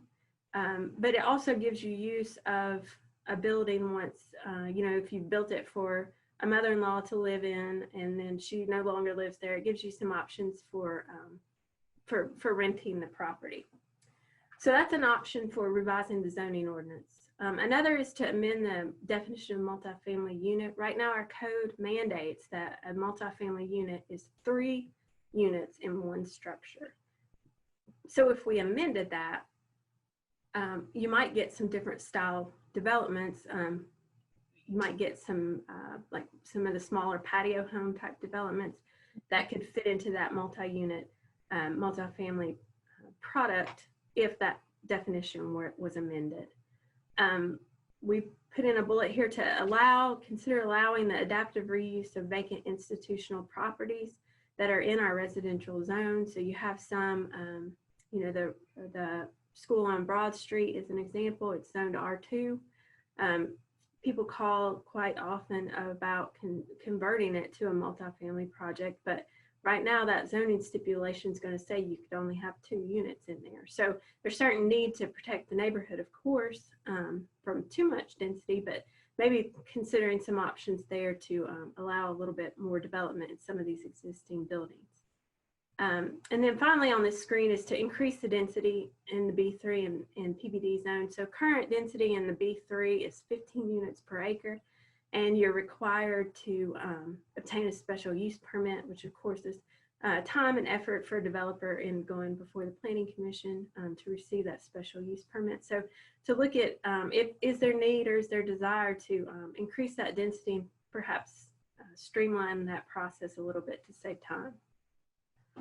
On the next screen, these are the final options for revising the zoning ordinance. So consider revising the planned residential district zone. We only have 2 parcels in the city that are that have this zoning designation. It allows for some flexibility, but it has some requirements that are probably a little bit stringent that doesn't make it appeal to everybody. So consider revising that and looking at ways we can make it better and have more opportunity for people.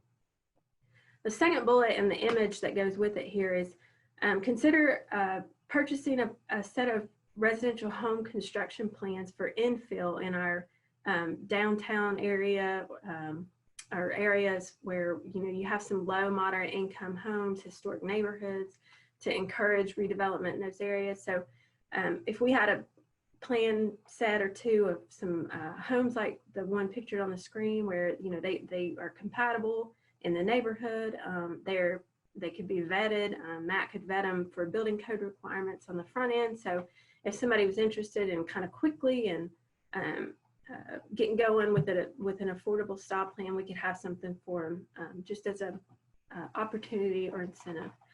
And then the action item here is to consider amending the zoning ordinance on these points discussed.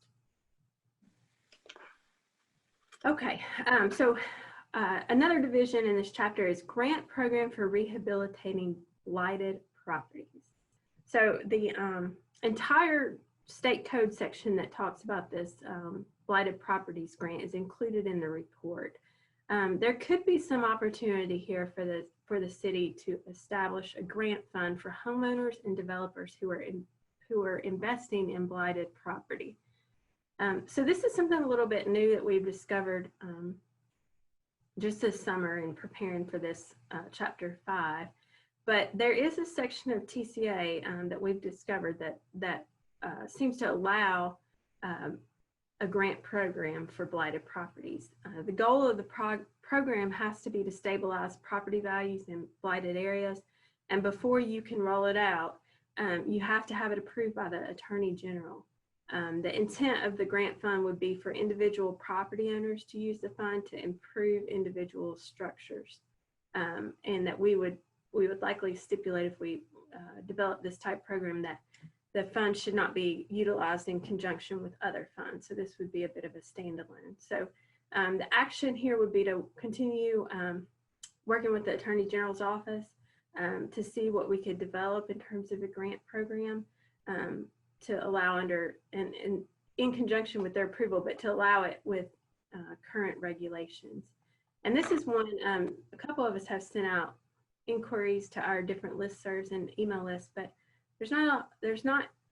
we can't find anybody using this right now, and we'll keep looking. But this is a bit of a new item to look at. But it would take a definite process, take a great deal of research, and then again, collaboration with the Attorney General's office. The final point in Chapter 5 is to continue looking at legislative opportunities. And I think Mr.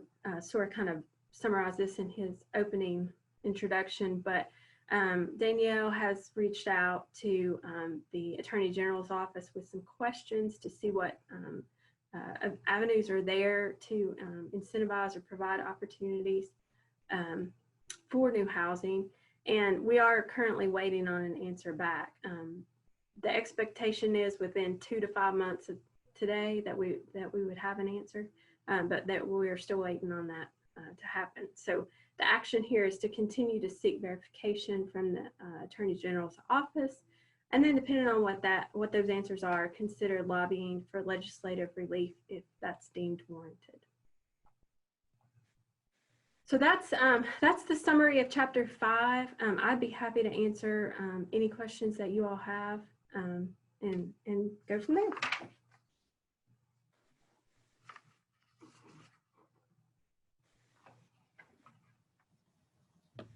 Sheriff, it looks really good. And I think you did a great job on this and the way you organized it. So I really like it. I don't know what thoughts of the other council members are, but it really looks good to me. No, I agree. Oh yeah, absolutely. It's a great job on this, Sheriff, and the entire staff. One thing is, it's obviously there may be some very low hanging fruit that we could go after. Some of these items may take longer to get, but if there's anything that we can go do somewhat immediately, I think we need to, be prudent and take action on what we can that makes sense. And then as, changes occur with legislative changes or whatever, and then, just try to, keep feeding the machine. So just Well, I my think thought. Sheriff has laid out very succinctly through the suggested action items. There are some that we could take under consideration. If you go back and look at 5.1, extend the policy to multifamily developments as it's the residential utility extension program. That's one of those low-hanging fruit things, if that's what the desire of council, to continue to promote the incentive to developers. I think we had a great meeting in June and should continue that. I think we're getting some lift with our residential housing. Mr. Soar, wouldn't you say that's a fair statement? I think it is. I mean, you all saw the activity that Matt presented earlier today, and that's pretty strong. I think that will continue to be strong, especially if demand increases due to the casino and so forth across the street. As jobs are created in our community, that drives the residential development. They have to stay somewhere. Well, if you go back and you look at all of the commercial development that's going on, those are jobs, and we have to keep in mind that those are jobs, and that, pre-COVID, our unemployment rate was what, Mr. Soar? Do you remember? I think it was around 3.5 or so. I think Tom's on the call, but it was under 4, as I recall. Yeah. So Tom, with all the commercial development that's going on, and with some of the expansions through our industrial sector, as well as through our entrepreneurial development,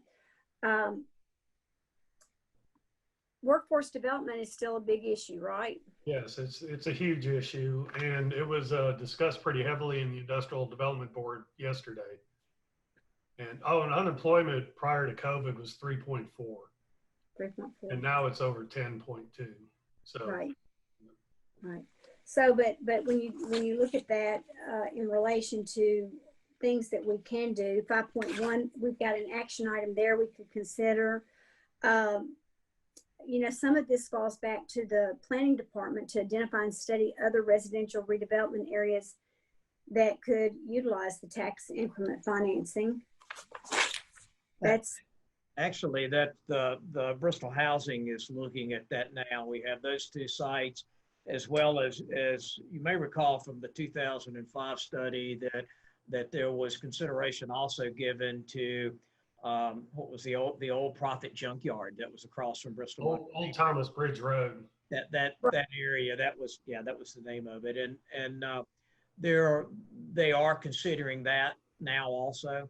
So I think the Housing Authority, in conjunction with Joel Conklin, will be looking at these 2 areas identified in this report, plus the old Thomas Bridge Road redevelopment area, to bring back to both the Housing Authority and City Council for the potential of designating those areas so that TIF financing could be used for either commercial or residential redevelopment of those areas. So for the sake of expediency, rather than us trying to figure out who could do what, could staff kind of walk us through the action plans, Sheriff, as to what action is being taken and what action council should consider taking? Specifically, if we go back to 5.1, I would assume that to extend the policy to multifamily developments would be something that council would need to consider. It would involve amending the utility incentive policy that was established in our resolution. So if you want to broaden that to engage other areas, then we would need to have another resolution formally adopting that. All right. So, and then the second action in 5.1 to continue to promote, that's just the staff function there. right. And then if we go to actions in 5.2, well, 5.1 continued on page 53, the education, and then to identify and study. So you said the IDB. Well, actually Bristol. Housing. is- Housing. Housing. yes. And that is underway. Okay, and the first one on page 53 would be staff. Page 54, to consider implementation of a TAP holiday. That would be up to you all. That would be up to direction of council. So I have a question about that. If we are, so I want to make sure we understand it. If we're providing the water and sewer materials where in a development where it's qualified, are you saying we cannot do or can we do the tap-free holiday in conjunction with that, or does it have to be one or the other? Well, I think you could do it for a period of time. I don't think you would want to make this a long period of time. The standpoint of the tap fees are generated to reimburse the utility fund for the incentives for the developers. So that, you know, ultimately the tap fee is passed on to the purchaser of the home, and then that goes to reimburse our utility fund for those materials that have been contributed to the development of projects. So I don't think you want to do it long term, but where I've seen this done before, they may say for beginning in January the 1st, 2021, for a period of 6 months, you're going to do a tap fee holiday. Can we ask that to come back to us with what a plan would look like and what the plus minuses are? Sure. That's more of a compressive action to inspire people to act more quickly, to, you know, if they were sitting on the sideline waiting, you know, here you go. You've got an opportunity to take advantage of it and, you know, go for it. So if we had a builder that came in and said, we're gonna build X number of houses in a, for instance, if we initiated that for January 1st of 2021, as long as the plans were given and approved by the planning department and or planning commission, as long as those plans were in by June 30th, in other words, the construction could start thereafter, but you're saying that the commitment from the builder would need to be within that tax holiday, or Well, what are you thinking? The devil's going to be in the details of it. I think you want to, as Councilwoman Powers indicated, you want to have this so that it pushes some decisions to be made pretty quickly. But you also don't want to have it out there to the point that you know, you're dependent upon your utility funds to purchase the material to provide the incentive. So, and the tap fees are designed to recover those funds. So you don't want to have it out there to the point where those resources are depleted without some way of recovering it. So you need to have a finite amount of time. You need to work on the details. Is it a plan submittal? Is that the timeline? And that's something that staff will just have to research what made sense there and bring a proposal back if that's something you all want to do. Yes. So to Margaret's point, could staff develop some type of a plan that for presentation to council so we would have a better understanding of exactly what those fine points would be? Sure. If we go to page 55, we're waiting on the state to complete that, correct? Once the state completes adoption of all the new building codes, that we would adopt those same codes? I think that would be the best way to do it. I mean, you can do it incrementally, but you know, I mean, you could piecemeal it right now. But I think if the state's going to do something by the end of September, October, let's just clean it all up at one time. I agree. I think sometimes when we do things incrementally, there's a lot of confusion as far as communication of what's been done. Okay, if we move on to the action plan on page 56, you know, this is something that we need to consider. Is this something that we want to do? Consider amending the zoning ordinances to accommodate the different points that have been made? I think if that's something that City Council is interested in, I think that would go back to the Planning Commission. And that's they would spend some time researching that and make some recommendations. Again, we've given you a buffet of things that you could look at. If you're interested in those things, in this particular thing about accessory dwelling units, then that's a conversation that starts back with the Planning Commission. So Go I ahead, was Chair. go- I was going to ask you about the infill housing, as it's termed here, would only qualify in the, is it that it would only qualify in the downtown area? Is that correct? Now, I don't believe so, but I'm going to ask Sheriff to address that. Yeah, I guess I wouldn't suggest that it would have, it could be used anywhere. But those style homes are, they design it for the narrow, shallow, the lots that are prevalent in and around downtown. So it's the 50 by 100 lots. If you look at that image, it even has gives you the house width, gives you the house depth. So some of those are designed for that kind of more downtown type lot, but it wouldn't have to, anybody that wanted to use it could, but that's just the style of some of those. So the only concern that I would have with that would be if someone would want to put these in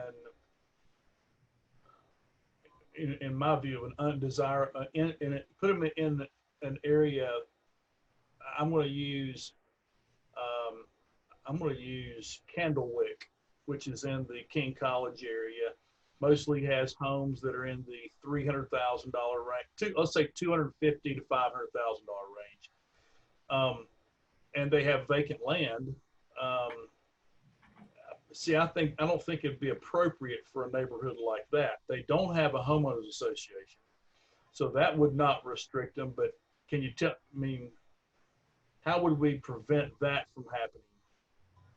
So right now, our zoning ordinance defines setbacks, lot coverage requirements in terms of a maximum, but there are no stipulations on how small of a house you could build. So unless there are homeowners covenants that would restrict the minimum footprint of a home, the city zoning ordinance does not.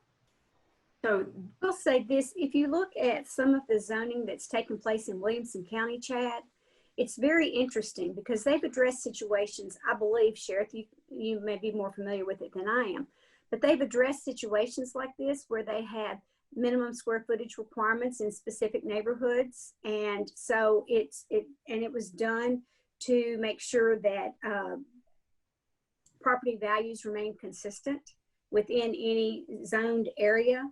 And it makes for a more cohesive, I think, plan. And, it's something to consider if that is appropriate, Sheriff. I would be for this. The only thing is my question would be, should we designate certain areas for this type of infill housing?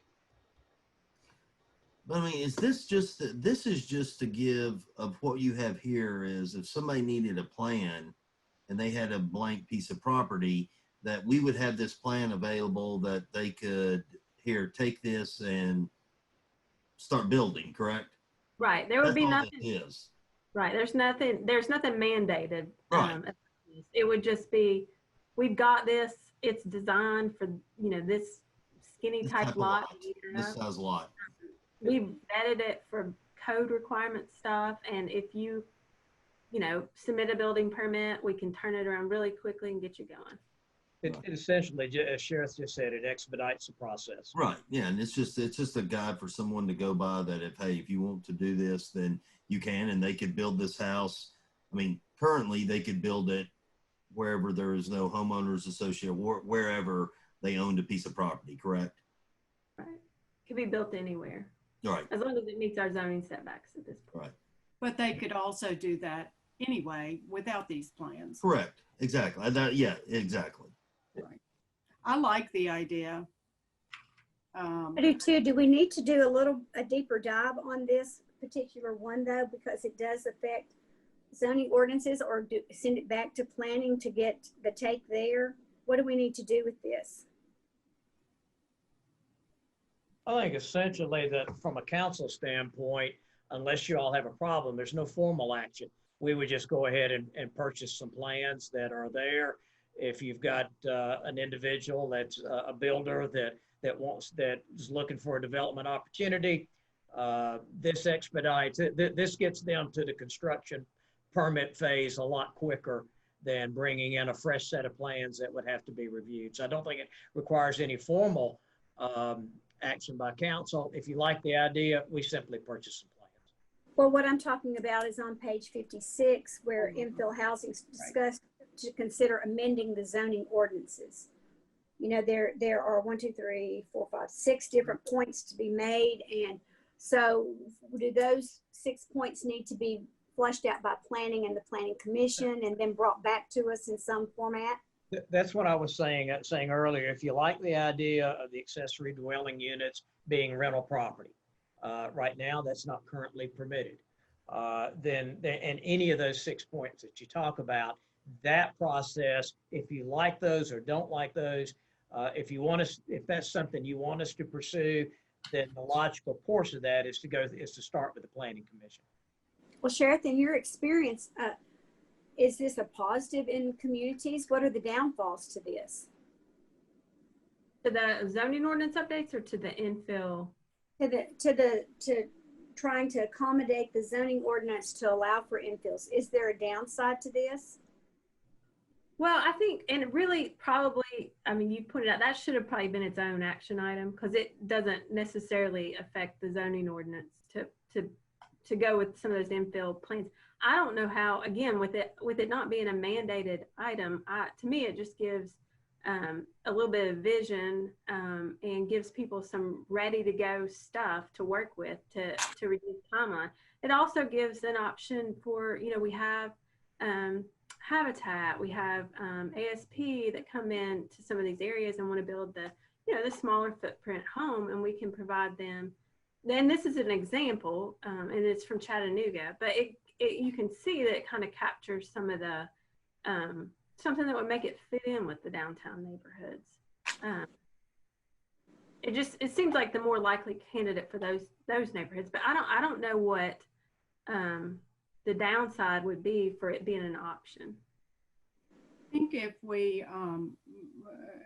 let staff and planning commission for sure vets things pretty thoroughly, and people come up with lots of questions and looking at it from different viewpoints, et cetera. So, and several of these things would come back to us. So anyway, I think that it would be great to send them all and see where they go. Malin, what do you think? I think, you know, the infill housing is something that could fit in several different areas because, you know, obviously everyone can't afford the larger, more expensive homes, but they have uniqueness about them that could create a very desirable community in itself. And if you look up, if you've ever been up to Wallace Meadows, looking at some of those homes they've done, I mean, I could almost envision and seeing, you know, these type of homes, you know, taking on that appeal. I mean, you could even do a gated area. You can make it very attractive, and it can be very affordable as well. It looks like the two plans that you have set here are 2-bedroom, 1.5 bath. One was talking about, I guess that top one is a single family. The bottom, is that a single family, or is that, it says it's 4 units. Mm-hmm. Right, it is 4 units. So that would only fit in our and those again were just options. The program in Chattanooga, they have 27 different options, which, I mean, they're all very nice looking homes, but they go even up to 6 units. So this is just to give, that page is just to give you a flavor of what, what's out there. But that 4-bedroom or 4-unit home, you know, it's kind of neat because it could fit in some areas and look like a house, but it provides a space for 4 families to live. But it's just to give you a little bit of a flavor of what they're doing there in Chattanooga. Do they have plans for 3-bedroom, three bedrooms and 4 bedrooms as well? They do. Yeah, I could- It's just from just a 1 unit, 1 bedroom house, all the way up to a 6 unit multifamily project. So they give a pretty broad range there. You know, and this was just to give y'all an example of what another community is using.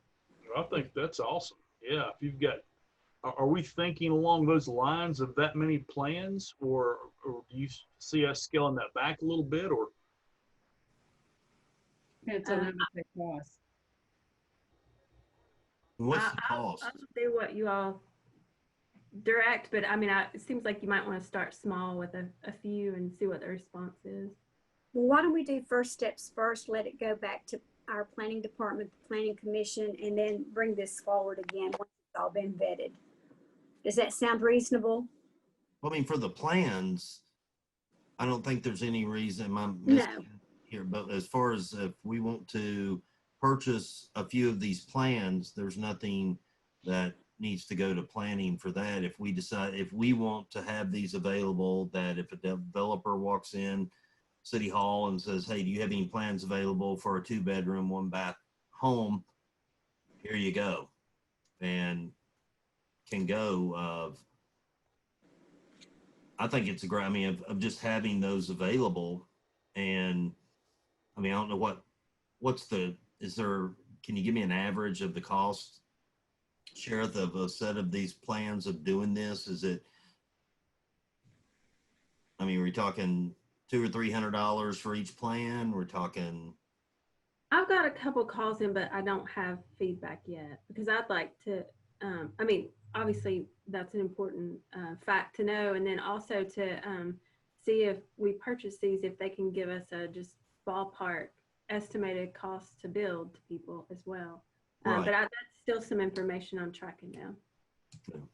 My point was to address the zoning ordinance for that part of this to go back to planning department, planning commission to be brought back forward once they formulate a plan as to how we can consider amending the zoning ordinances to accommodate these 6 points. Oh, the other ones. Okay, I got you. Oh, yeah, that's, yeah, I agree. Yeah. This also, though, these plans also dovetail with our,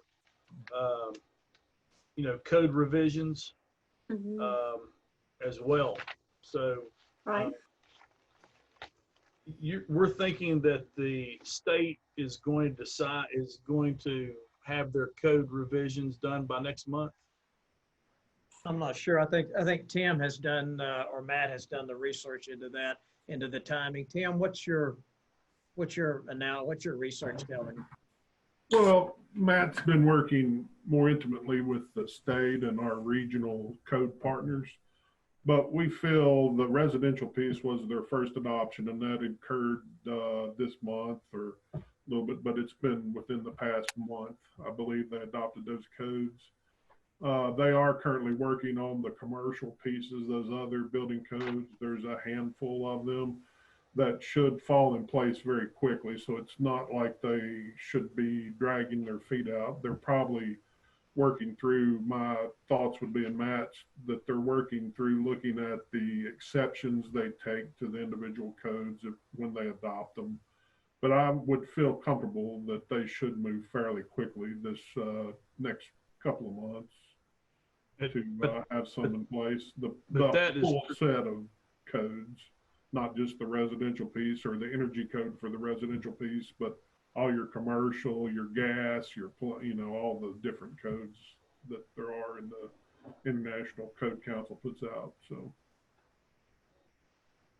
my thought is if they have already put out the residential codes, that we should adopt those as soon as possible.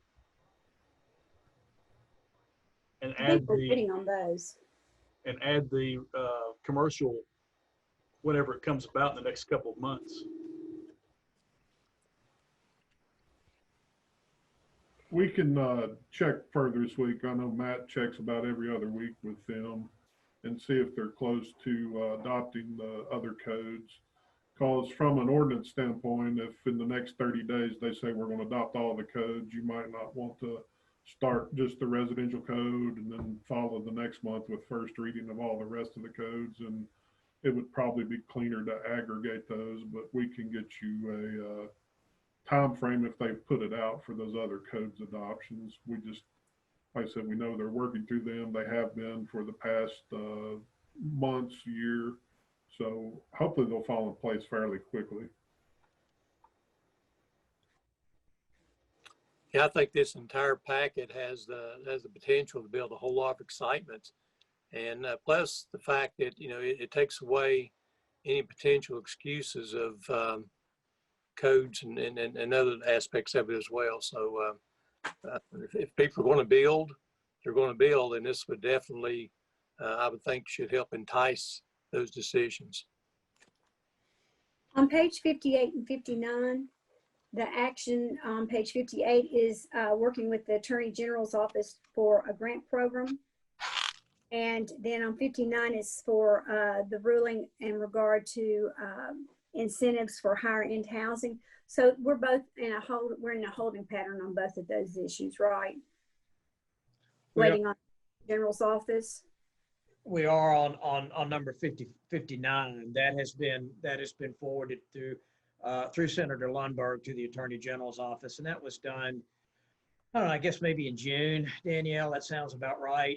And we have not received a response back from that, but it is frequently 3 to 6 months to do that. We haven't posed anything on 5-4. That was something that staff ran across in terms of a potential grant program for low mod type housing. It has not been, we've tried to find a community that has explored this and tried to put this program into place, and what kind of funding they've tied with it. We haven't been able to find that yet. So I think with the TCA, everything needed to be submitted to the Attorney General's office, but we really haven't fleshed this out at all. We bring this to you solely as this is an opportunity that we've run across in the last month.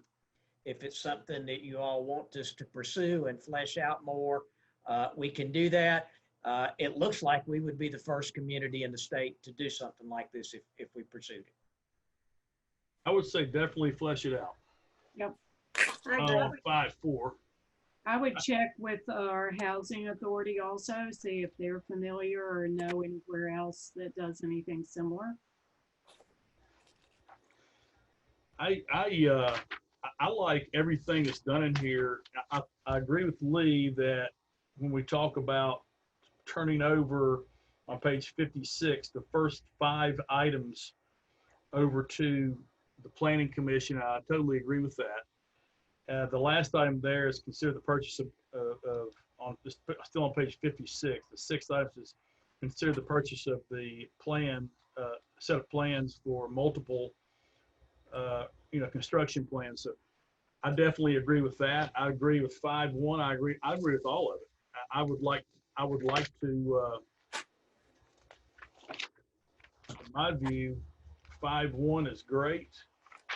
5-2 is awesome.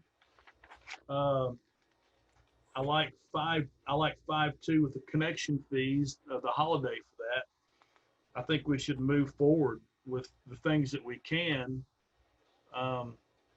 If the codes needs to hold off a month, but I think we're all basically in agreement that we want to adopt the codes that the state is adopting, which looks like it's going to be, well, in residential, it's already adopted. So aren't we all on the same page that we want to adopt those codes for residential, I mean? I think we need to hear back. Yes, but what we envision for process versus what the process really might be for how that looks. Anyway, I would follow staff that if we can wait another month, Chad, and see if the state comes through to make it easier, that. I'm fine with that. I'm just saying we Yes. basically Yeah. we're going to follow along with what our state allows. We're waiting right now on the commercial side of it, commercial side of things. But in essence, the state is adopting. I mean, we all are fairly in agreement that we want to move forward. When the commercial side comes about, but we all agree that the housing side of things. Is that Yes. fair to say? Yeah, I Absolutely. think we're all in agreement. I will say this, if you go, I like what we've done today in going through the action items in the fifth section, but if you go back and if you look at the fourth section, the first three sections, Sheriff, correct me if I'm wrong, the first three sections, the introduction, community characteristics, and housing characteristics, are basically some very well-founded information. If you go to chapter 4, it gives us a whole nother gamut of issues and action items. And we may not want to get into those today, but I think that at some point we do need to go through all of these action items specifically one by one and address, you know, who is to do what in the process so that, you know, we can expedite this whole study into process and to put it into plan and action. You've done a great job of laying out what those action items are. There are quite a bit more in section 4. I know y'all have all read through it and are familiar with these, but there are a lot of action items there, and you know what goes to staff, what will need to go to the planning commission to come back to us for action. When do y'all want to address the fourth chapter? I think that was the one that we asked them to go ahead and flesh out and see if we can go ahead and proceed with that. There are a lot of action items in them.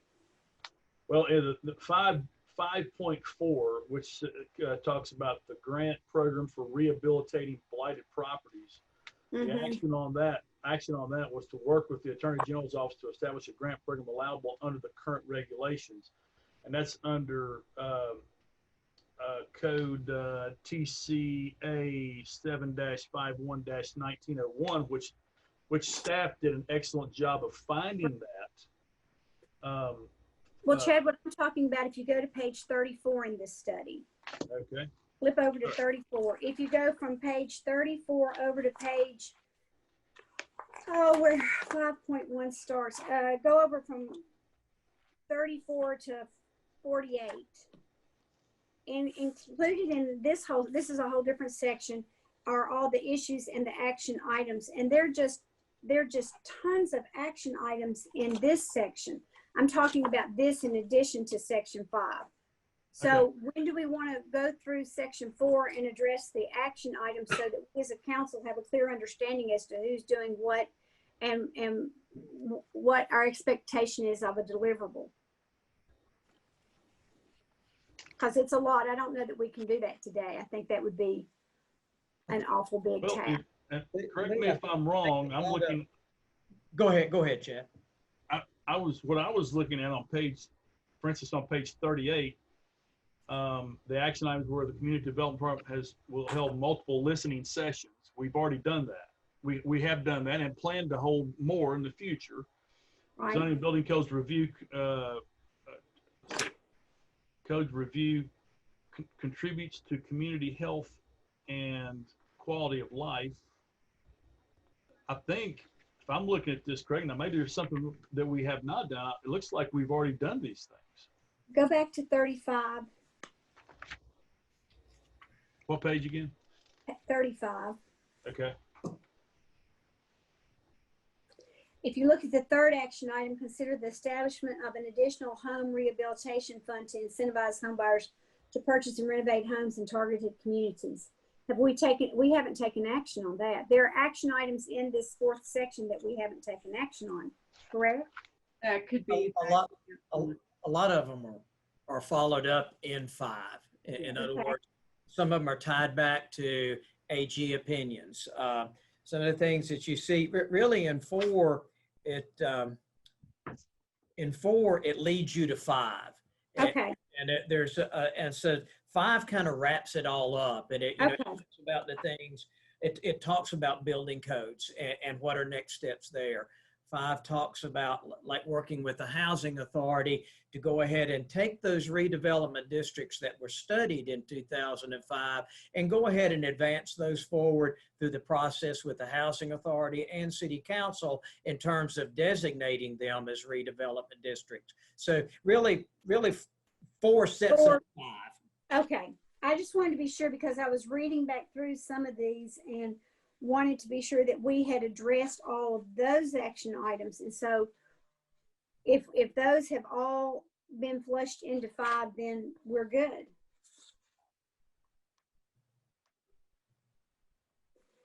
See, like on page 44, Margaret, this would be right up your alley. Consider forming a quality of life roundtable group to meet regularly to discuss quality of life issues and strategize on how Bristol can add to or improve on these elements. I mean, I think there are a lot of good ideas in here still that we have not really discussed in any great detail. Why don't we look at that for our next work session? Just to I go think back. that's great.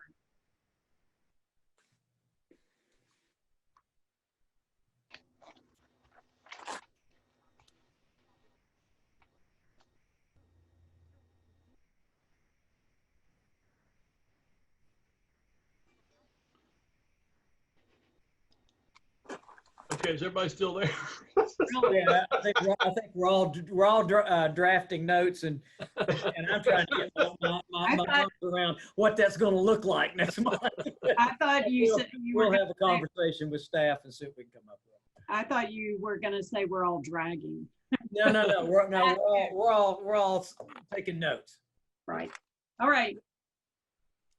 I'm ready for the Cedar Street. I just say on the housing discussion, let's move forward. I think we have taken a lot of time for this at this point, and really it goes back. This conversation started multiple years ago, and we have fleshed out a lot of stuff. We've asked staff to put a lot of time into studies and writing the Attorney General and talking with the Comptroller's office. And so look at what we've discovered and look at what we've come up with.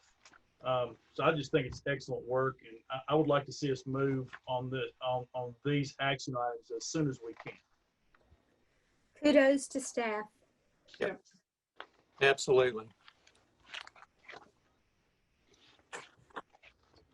Okay, we're ready to move on to East Cedar Street now. Okay. As council's aware, the long-awaited project that's really 10 years in the making at this point, TDOT authorized us this summer to go ahead and proceed with bidding.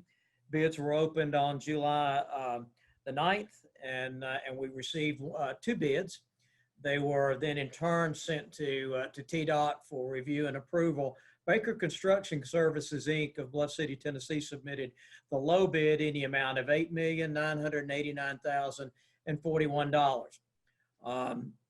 The bid submittal has been reviewed by TDOT, and they have approved it. So we're ready to move forward with the project.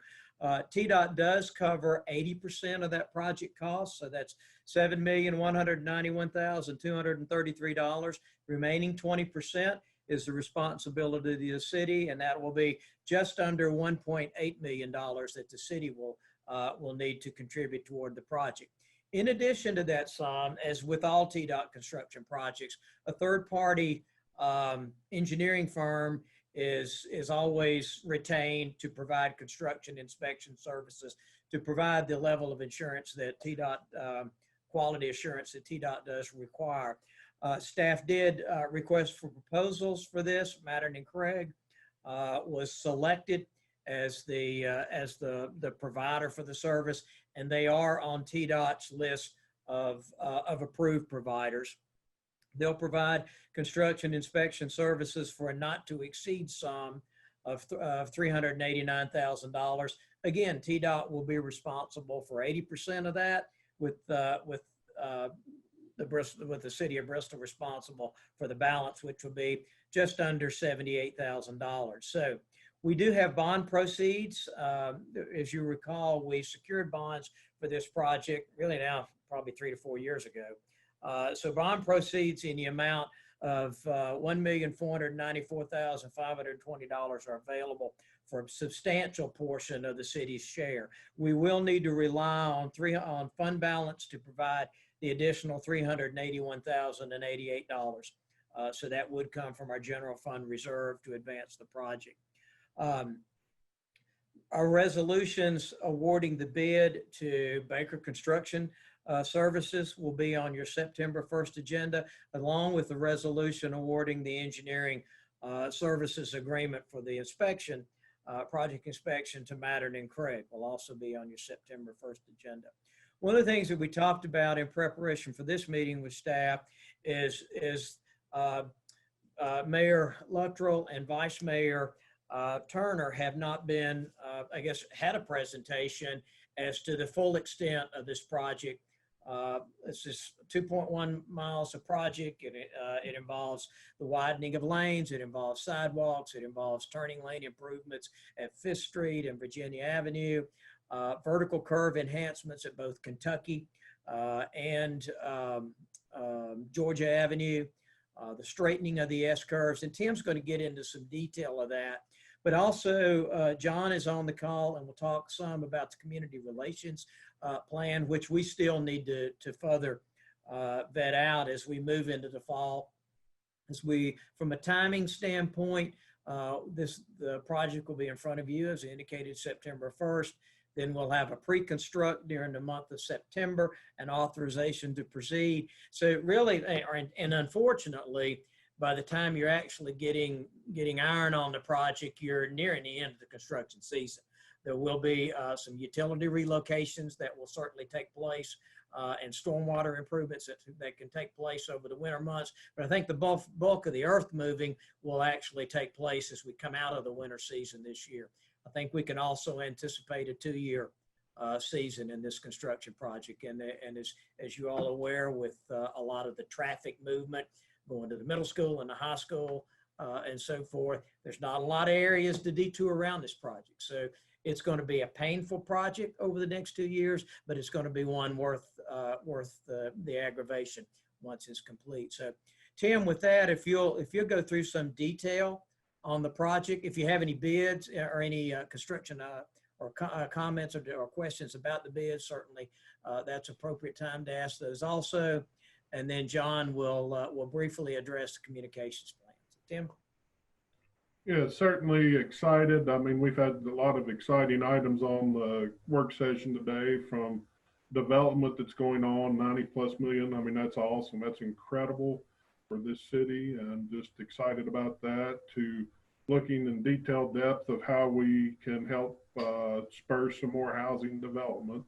And Sheriff and her staff did a wonderful yeoman's job and involved other departments and people. But excellent report, exciting report. But now we get to the real exciting, no, I'm just kidding, but East Cedar Street, decade in the making or longer, I can't remember now. It's been a while, but we are finally to the point of awarding a bid. And this, like Bill said, wanted to run through it real quick to hopefully people haven't forgot about it, but let some newer council members and mayor, vice mayor run through this presentation real quick for you all. The project links 1.21 miles East Cedar Street from 5th Street to King College Road. And the proposed construction along that whole corridor in general are, the typical section would be 2 12-foot travel lanes, and you would have 5-foot sidewalks on each of those travel lanes. It'd be curb and gutter. So basically between curb and curb, you will have 28 feet, and then you'll have the 5-foot sidewalks on each side of that. So this corridor just doesn't have sidewalks along it. There might be a piece here and there, but in general, it doesn't. This certainly will allow an opportunity to tie King College campus and the Fairmount community and the new sidewalks going on Virginia Avenue to downtown better, and it will be a huge aesthetic and traffic safety improvement to the area. Along with this, there will be intersection modifications. 5th Street, you will have a right turn lane if you're going northbound toward town. Currently, there's not a right turn lane there, and I think if anybody's set through that red light going straight and somebody's wanting to turn right, you may have had a little road rage behind you going on for people that want to make that right turn lane but have to wait for you to go forward.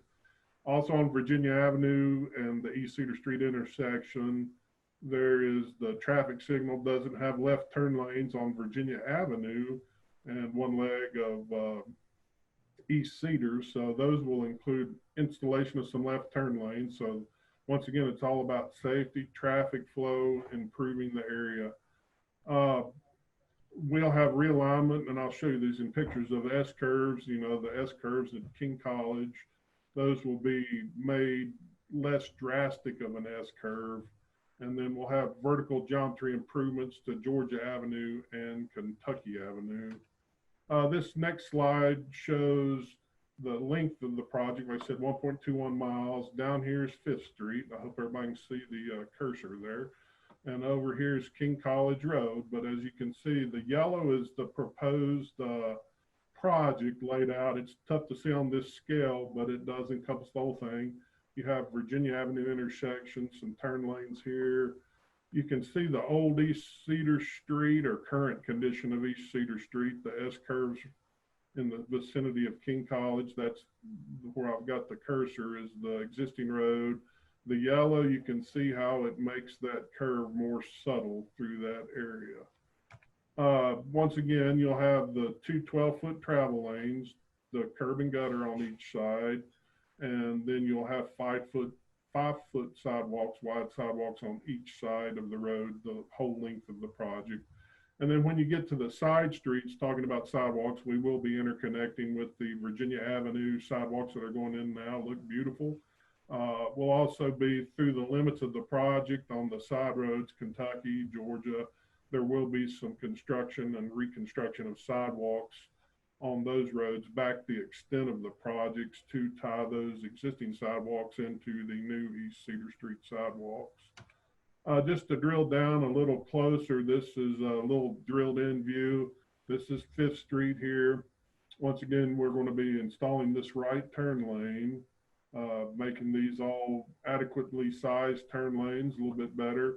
Redoing this signal will be a mast arm signal at 5th Street. And the good point about this signal coming up at this project is the interconnection of that signal to the railroad crossing. So when a train is approaching the crossing and the gates come down, this whole crossing will be reworked to make it more pedestrian friendly and driver friendly. But when the gates come down, it will preempt this light so people on East Cedar Street can clear the train, the signal, and then it will turn back and just let the 5th Street traffic go. But it is an interconnection.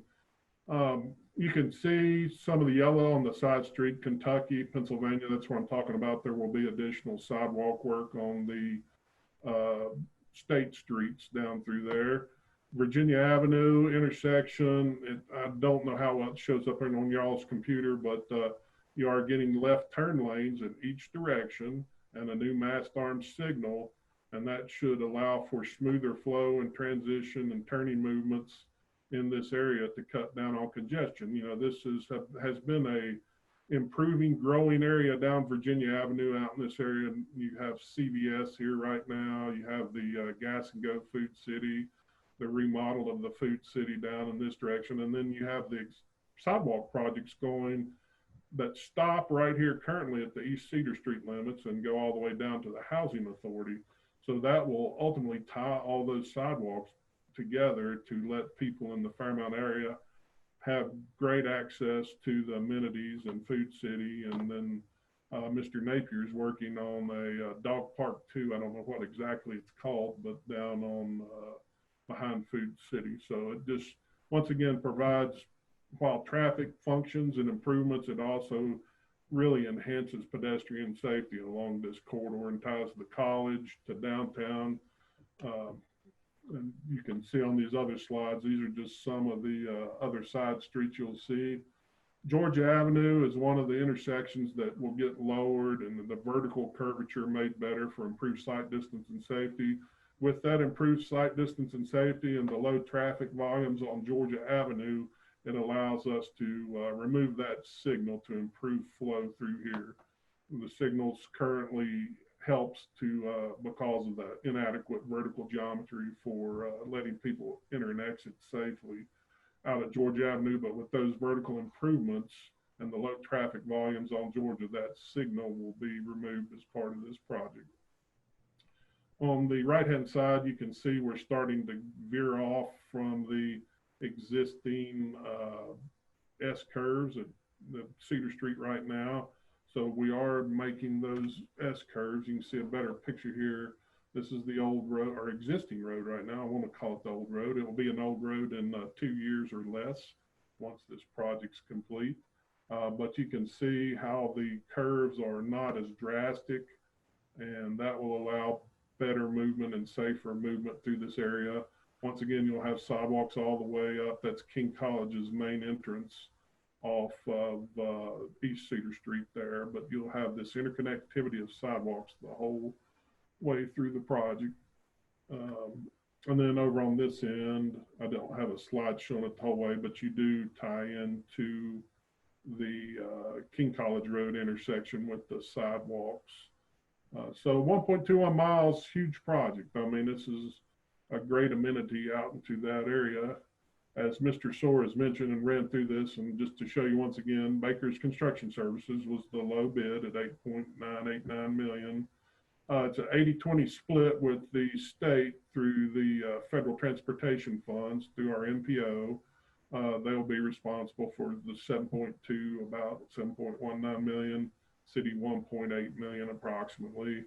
Mattern and Craig will provide the construction, engineering, and inspection services. The state certifies people that can provide these services, firms, and they are one of the certified firms to provide that project. And they'll have resident project inspectors out there daily, and they'll keep track of equipment on the job, manpower on the job. Are they meeting the state requirements? Do they have all the material upfront information on the materials being used, that those materials are approved by the state? So they will be out there the length of the project, is Mattern and Craig.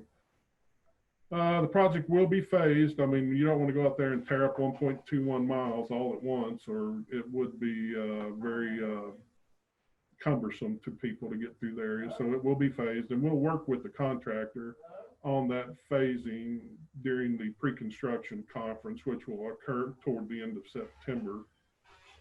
But the project will be phased with a 2-year time construction. That's how much is in the contract.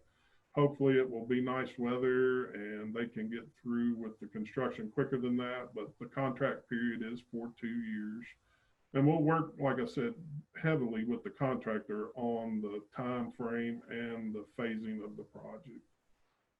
Earliest you could see construction, just given the time frames that we have to meet with the state for pre-construction conference, because the state attends those, will be, and with the contractor mobilizing and getting through all the paperwork, we could see probably in October. That's probably a realistic, not talking with the contractor yet if they're trying to mobilize in October, but that is probably sometime in October you will see equipment out on the project for the start. We are, and John can talk more about this, but we are finalizing a communication plan. We're looking at, with the COVID era, how to communicate with the residents immediately on the corridor and under construction. We're looking at how to communicate with the people that travel through the corridor on a daily basis, especially with school being back in session. And that was a great sight. I don't think Annette's on here, but that was a great sight, seeing the kids back at school yesterday and their mask and distancing they were doing. But we are working on how to most effectively communicate all the construction and updates.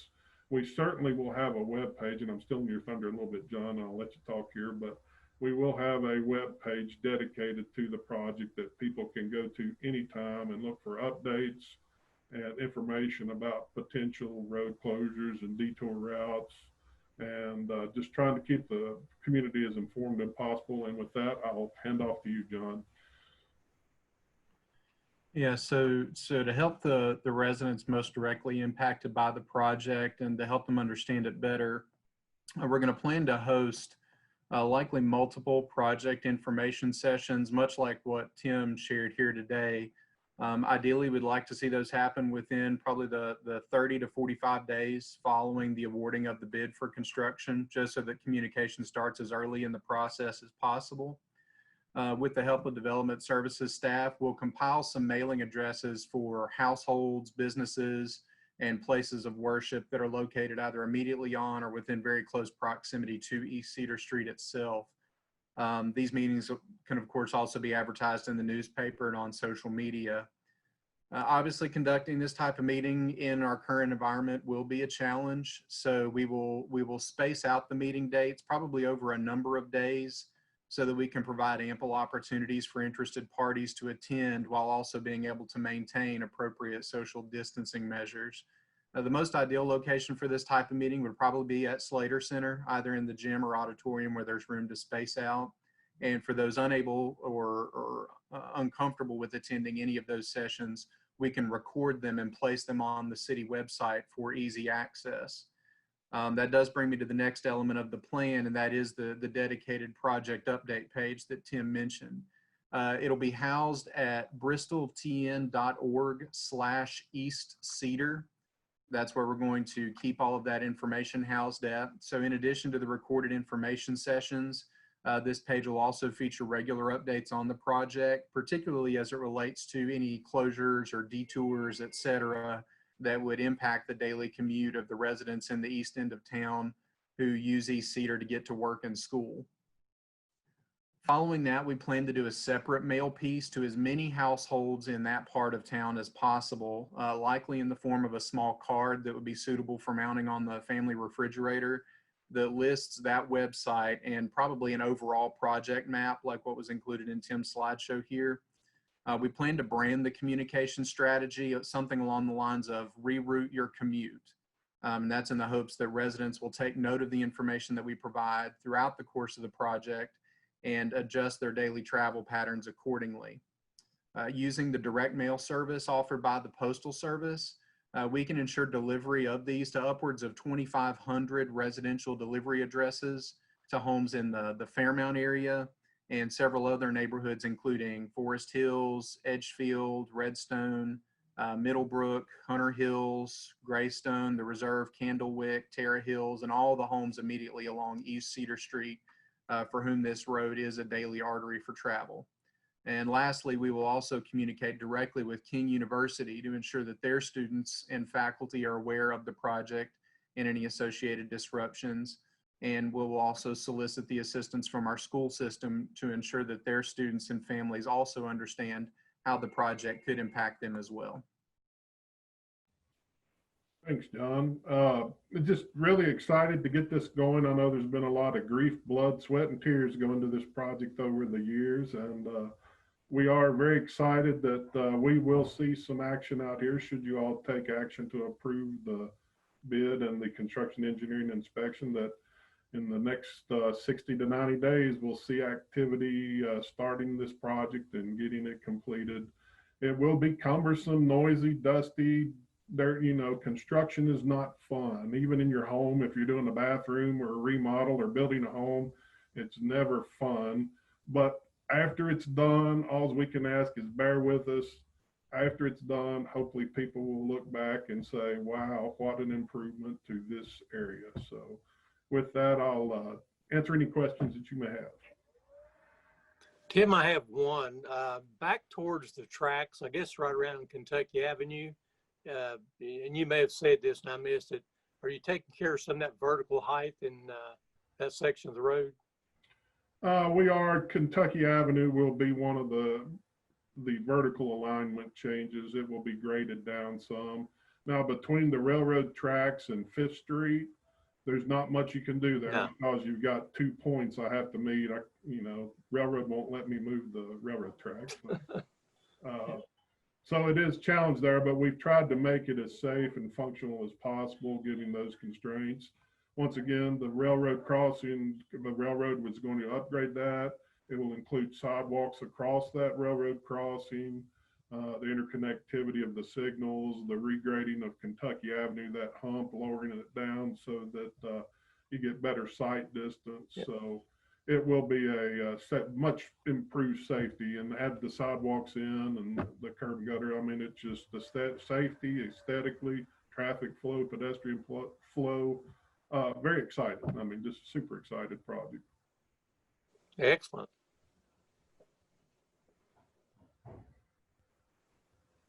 Any other questions you may have? just, I hope we're going to have a big, big, big celebration when this is done. It'd be great to have one for the kickoff, but not the best time for doing that. So it has been a really long time, and I know for staff, it's been felt even longer for how much attention and trying to get response, et cetera, et cetera. So it's very, very exciting. I would just say in regard to housing, this is a major artery as it is, and with the improvement, it will really open up housing in that sector of the city. And there is some property out there that is developable. And you know, I think that the bay lifts all ships, and that this is just another part of that lift that we're making. And it has been a long time in coming, but it's coming at a great time when we have many other things coming together. So, you know, timing is everything, and we hate that we've had to wait and delay, but you know, it will play in well with everything else that's going on. And thank you to staff. So this looks to be overall about a $9 million project.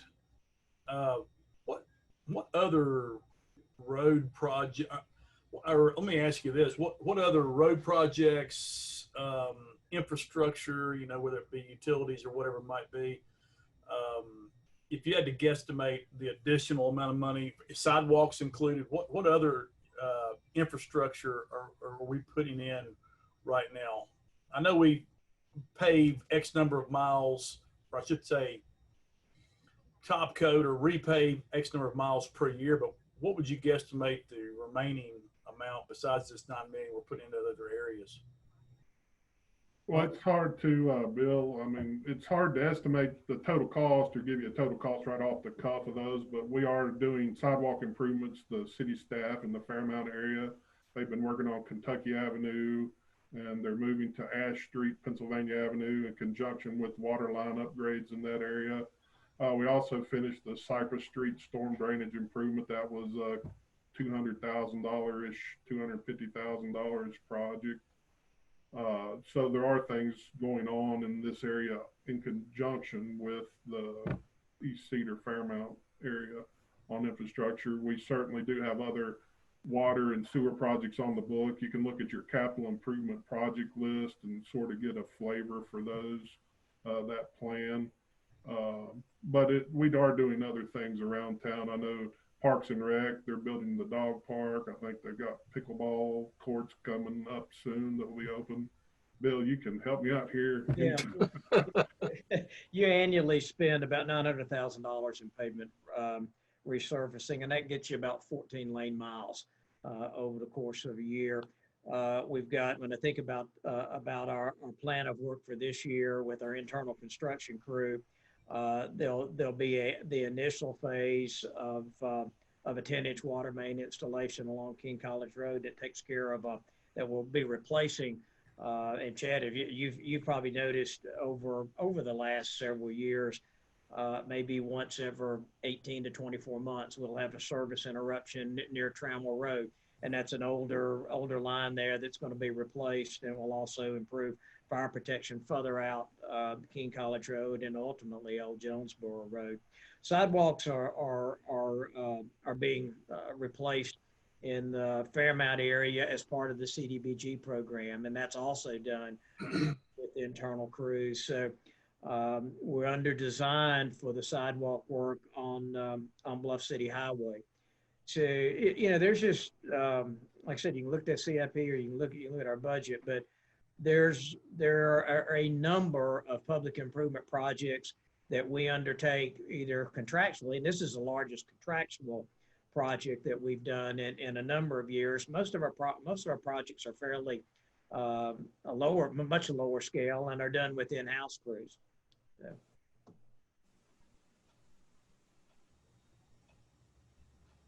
Okay, I'm well over $10 million though in infrastructure and construction for the city. Oh gosh, yeah, that's impressive. Yeah. Any other questions on this topic? If not, we'll move on to the rezoning request. Okay, this Volunteer Parkway. Yeah, this came to us and will be before you on first reading. in your September agenda. But staff received a request from Mr. Larry Preston, who's Executive Vice President of the Powell Valley National Bank, regarding the potential rezoning of a portion of property located at 2620 Volunteer Parkway. This parcel totals 2.45 acres and is currently split zone. And they desire there's a small portion of it that's zoned R3. The largest portion of the tract, 1.68 acres, is zoned B3. They desire to move all of that tract into a B3 zoning. This would provide a uniform designation for marketing of the project. The Planning Commission looked at this at their October 17th meeting and gave a unanimous recommendation. Sheriff is on the line and will provide you with a much more detailed evaluation of this project. And again, it'll be before you first reading in September. If approved on first reading, then your October meeting will have a public hearing and second reading consideration. Sheriff? I think Sheriff is on there. Sorry about that. Okay. No. Yeah, that was a excellent introduction. This property is about 2.45 acres. Like Mr. Sora said, Powell Valley National Bank is the owner right now and really want to kind of clean up this rezoning, clean up the zoning of a split parcel here with this request. And they are wishing to go from R3, which is the lesser part of the property, approximately 0.77 acres, to B3, which is the majority zone on the parcel at 1.68 acres. So here's an image of the property. Most everybody, I'm sure, is very familiar with the Sunset Motel there that sits along Volunteer Parkway and at the intersection of Winter's Circle. So this is the total parcel in question for the rezoning. The next slide shows a map of the area. So this is the parcels outlined in yellow, and the colors that you see, the pink and the blue, indicate flood zone. So that pink area is the flood zone where you have to build 1 foot higher than the base flood elevation. So that area is impacted a little bit by the flood zone here in the pink, but this shows the outline of that property. The next map, this shows the zoning districts that are in place here. So if you look at the hatched area, which the cursor is kind of moving around, that's the entirety of this parcel. If you kind of look in behind the hatched area, you'll see that the portion along Volunteer Parkway is zone B3, which is kind of a pink color. And then the portion it's less than half, but that lesser portion is zoned R3, like the multifamily development that is in behind. So, but it all is all one parcel, so there's some split zoning there. On the next slide, this shows the existing zoning of the adjacent parcels and existing land use that surrounds. So you do have some R3 on the property to the north, so the multifamily development, but everything else around here is going to be zoned B3, or the general business zone that goes up and down most of Volunteer Parkway. The next two slides just contain the permitted uses that are allowed in both the R3 and the B3 zone. So R3 is going to allow your single family duplex homes. It's going to allow cemeteries, general farming, parks, libraries, home occupations, bed and breakfast. There are some special use permit uses, so churches, daycares, hospitals, assisted living facilities are all going to be special use permits. So those are the R3 uses allowed. Goes much expanded in B3, which is that general business district. So you're going to have all your general business uses that are allowed in B3 up and down that Volunteer Parkway corridor. So you have animal clinics, auto sales and repair, banks, offices, daycare centers, you have healthcare offices, gas stations. I'm just up and down the list, picking a couple to summarize that this is the general business zone. There are some special use permit items in the B3 zone. So you have hospitals, you have warehouses or special use permit uses, and then multifamily developments are also special use permit uses. So you do have a much broader options with the B3 zone in terms of commercial uses. The next map shows the existing future land use map and policy. So this area, if you look in on that circled area, you'll see pink, which designates commercial uses. The orange indicates high density residential. So this little area does have some split future land use in addition to its existing zoning being split. So the future land use map language tells us that when we have this issue that we need to look at all the areas in transition and give them all some consideration, and also look at the policies that are that accompany the future land use map. So in this situation, policy 3 and policy 6 apply. So talks about policy 3 says sustain existing commercial areas while providing for adequate and compatible growth and expansion, provide for the continued growth and expansion of commercial corridors. Policy 6 says encourage the redevelopment of underutilized land and buildings to capitalize on existing infrastructure and services, and to encourage redevelopment of underutilized buildings and properties. So the staff analysis and the staff recommendation to Planning Commission was to make a recommendation for the rezoning of this land, both with what the future land use policies say and the fact that the majority piece, the majority zone in place on this parcel is B3, or the commercial zoning. As far as public notification goes, we do have a sign up on the property advertising that this rezoning request has been made. We notified adjacent property owners by letter. We did have 5 responses come back from that notification, and all those were from folks that live there in the development behind, and they all were in opposition to the rezoning request. We did have 2 folks come to the Planning Commission meeting on August 17th, and both of those people spoke in opposition, just concerned about what uses could come in there once this property, if this property is rezoned to B3. And we will place, this should read public hearing for the October City Council meeting. This will be first reading for September, and then in October, at your October meeting, we would have a public hearing and second reading for the rezoning request. So with that, the Planning Commission did meet. They reviewed this request on August 17th, and due to the commercial zoning on part of the subject parcel that exists already, the commercial that surrounds, and the fact that this is located on Volunteer Parkway, the Planning Commission did recommend, vote to send a favorable recommendation to City Council on this request, and that that vote was unanimous. We had all 9 members in attendance that night.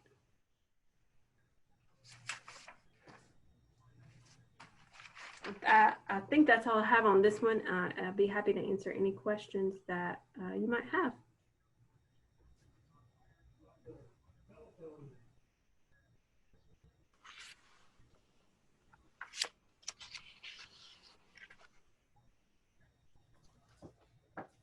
Any questions from council? I'm assuming this will be on our September agenda. That is correct, Chad. For first reading, consideration on first reading, September the 1st.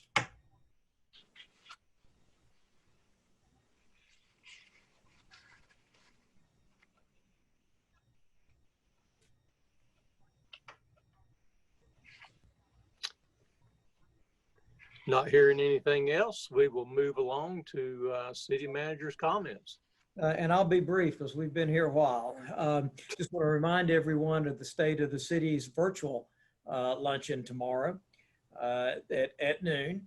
And if you, I know Velma has reached out to each of you. If you haven't confirmed with Velma and you want to participate, please let her know today so we can get the Zoom invitation sent to you. Also, we believe that the governor will extend Executive Order 51 that will allow for meetings to be held electronically through the end of September. So you have your September 1st business meeting and you have your September 22nd work session. And especially on the September 1st, if you want to go virtual, we'll need to know pretty quickly so we can advertise that fact. So if you can give staff some consensus of direction to that, then that would be great. And while you're, I'm sorry? I'd like to go virtual. Me as well. Yep. Sounds like we got at least three, and no decision. We're there. Okay, so we'll go on both September 1st and September 22nd. And I'd really also like to compliment Shane Varney and John Luttrell as they've worked through these meetings, and it's just keeping everything flowing in great working order, even in spite of some of the problems that Zoom and so forth handles. Like we had earlier today, very quickly, John alerted us via email that there were issues. Shane is always on top of this in terms of providing the right platform for us to be on. And you just can't overstate the value of both of them to our organization during this time. So with that, Mayor, I'm through.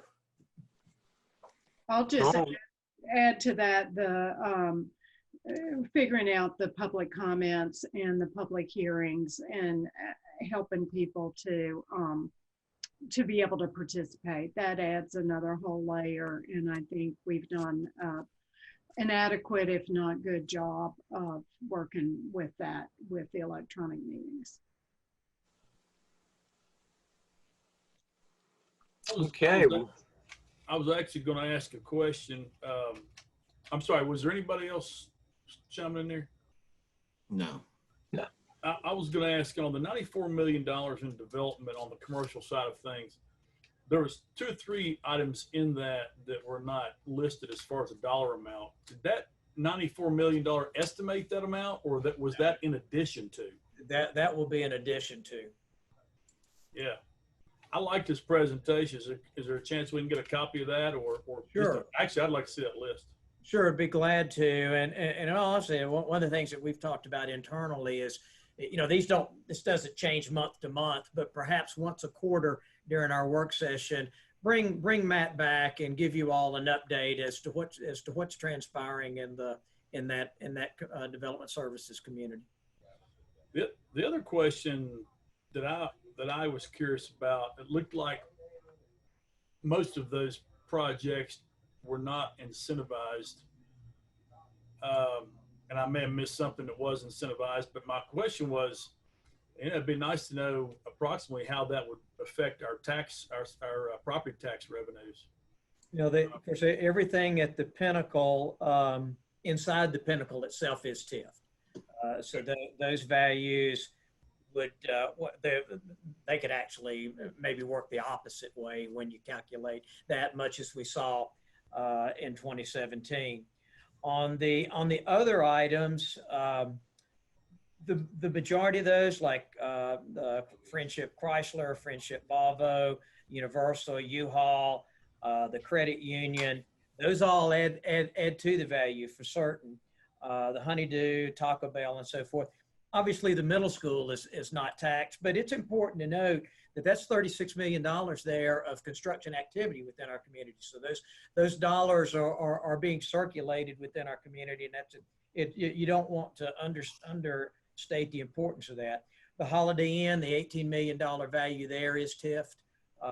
With that, the 714, while we don't know the value of that at this point, that will be moving forward with a TIF. But the other things on there, there's $1 million Bluntville Family Eye Care. There's no incentive there. So that does add value to our property tax base. Well, so really that answers the question. The brunt of it is incentivized. Well, a lot of it is. Yeah, absolutely. A lot of it is.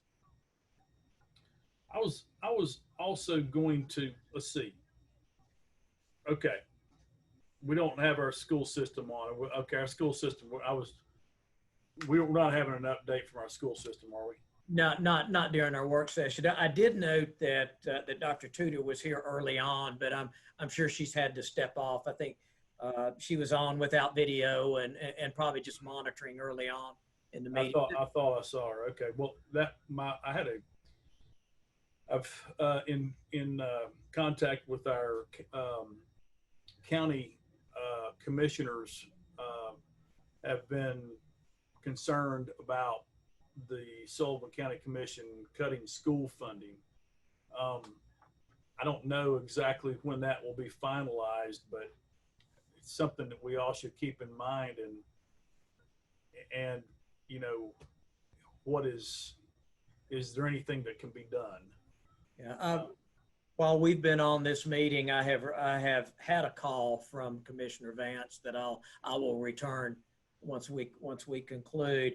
But I know that he and I think Commissioner Hutton have also been working closely with Dr. Tudor as far as keeping her informed. And Mayor Venable has been by and has talked about just the various scenarios that could develop on that. So, well, I guess the question would be there. Just keep in mind if there's something that if we have any type of an action plan, if that were to happen, what would that be? Maybe an update at our next meeting. While I was going to talk about education, we had a discussion at the IDB about the AP exams, and there was questions, a lot of questions that I think that the city council would want to know the answers to as well. Participation, things of that nature, and how we compare and our scores compared to the national averages, as well as Johnson City and Kingsport and other areas, how dual enrollment's affected. So I think I was actually going to ask Tom to, anyway, I know Tom is working on that so that we all can get information. I was going to ask Tom if he felt like we could update the city council on the Bristol job matching, or if that's something we should hold off a little time on as well. I think we need to hold off a little bit because there's still some proprietary stuff that we need to get talked about. I mean, it's getting close, but we need to have the contract first. Okay. And then as far as the AP exams and the school and all that, I've got a conference call with Deidre and Laura at 2:30 to kind of set up some of the parameters of presentation. And that's something that it'll be public, and it could be something that council could participate in, because it'll probably be via Zoom, probably sometime second week of September. Okay. Right. Laura gave us a little taste of, things. Laura, was it Michaela or McKay?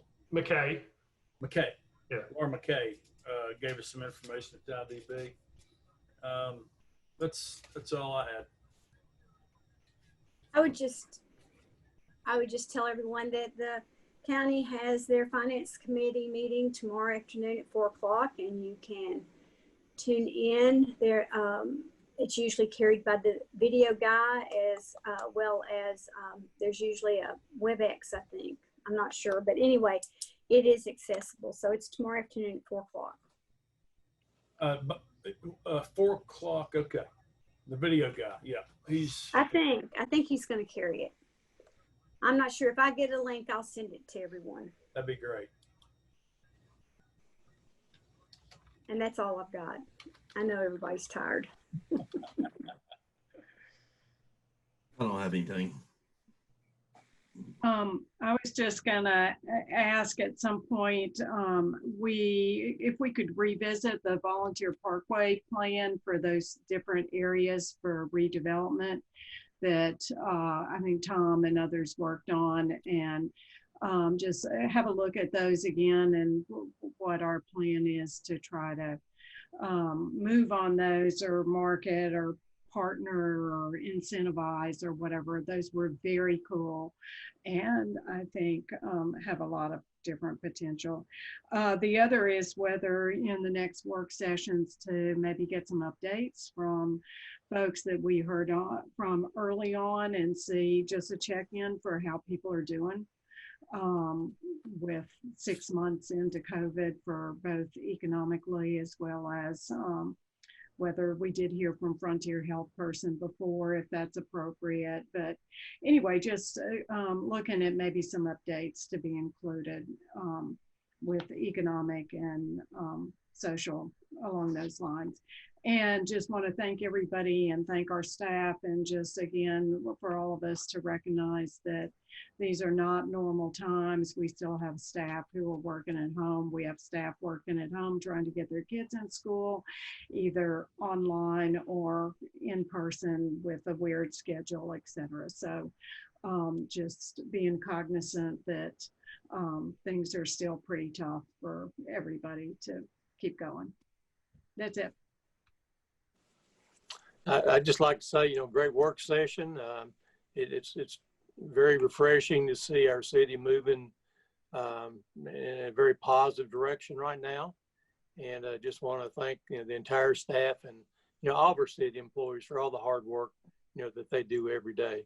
They're the ones that make us the great place we are, that we have here in good old Bristol, Tennessee. With that, no other comments? Malin, good luck tomorrow. We'll be watching. No pressure, huh? All right. Thanks, everyone. We'll call this meeting adjourned.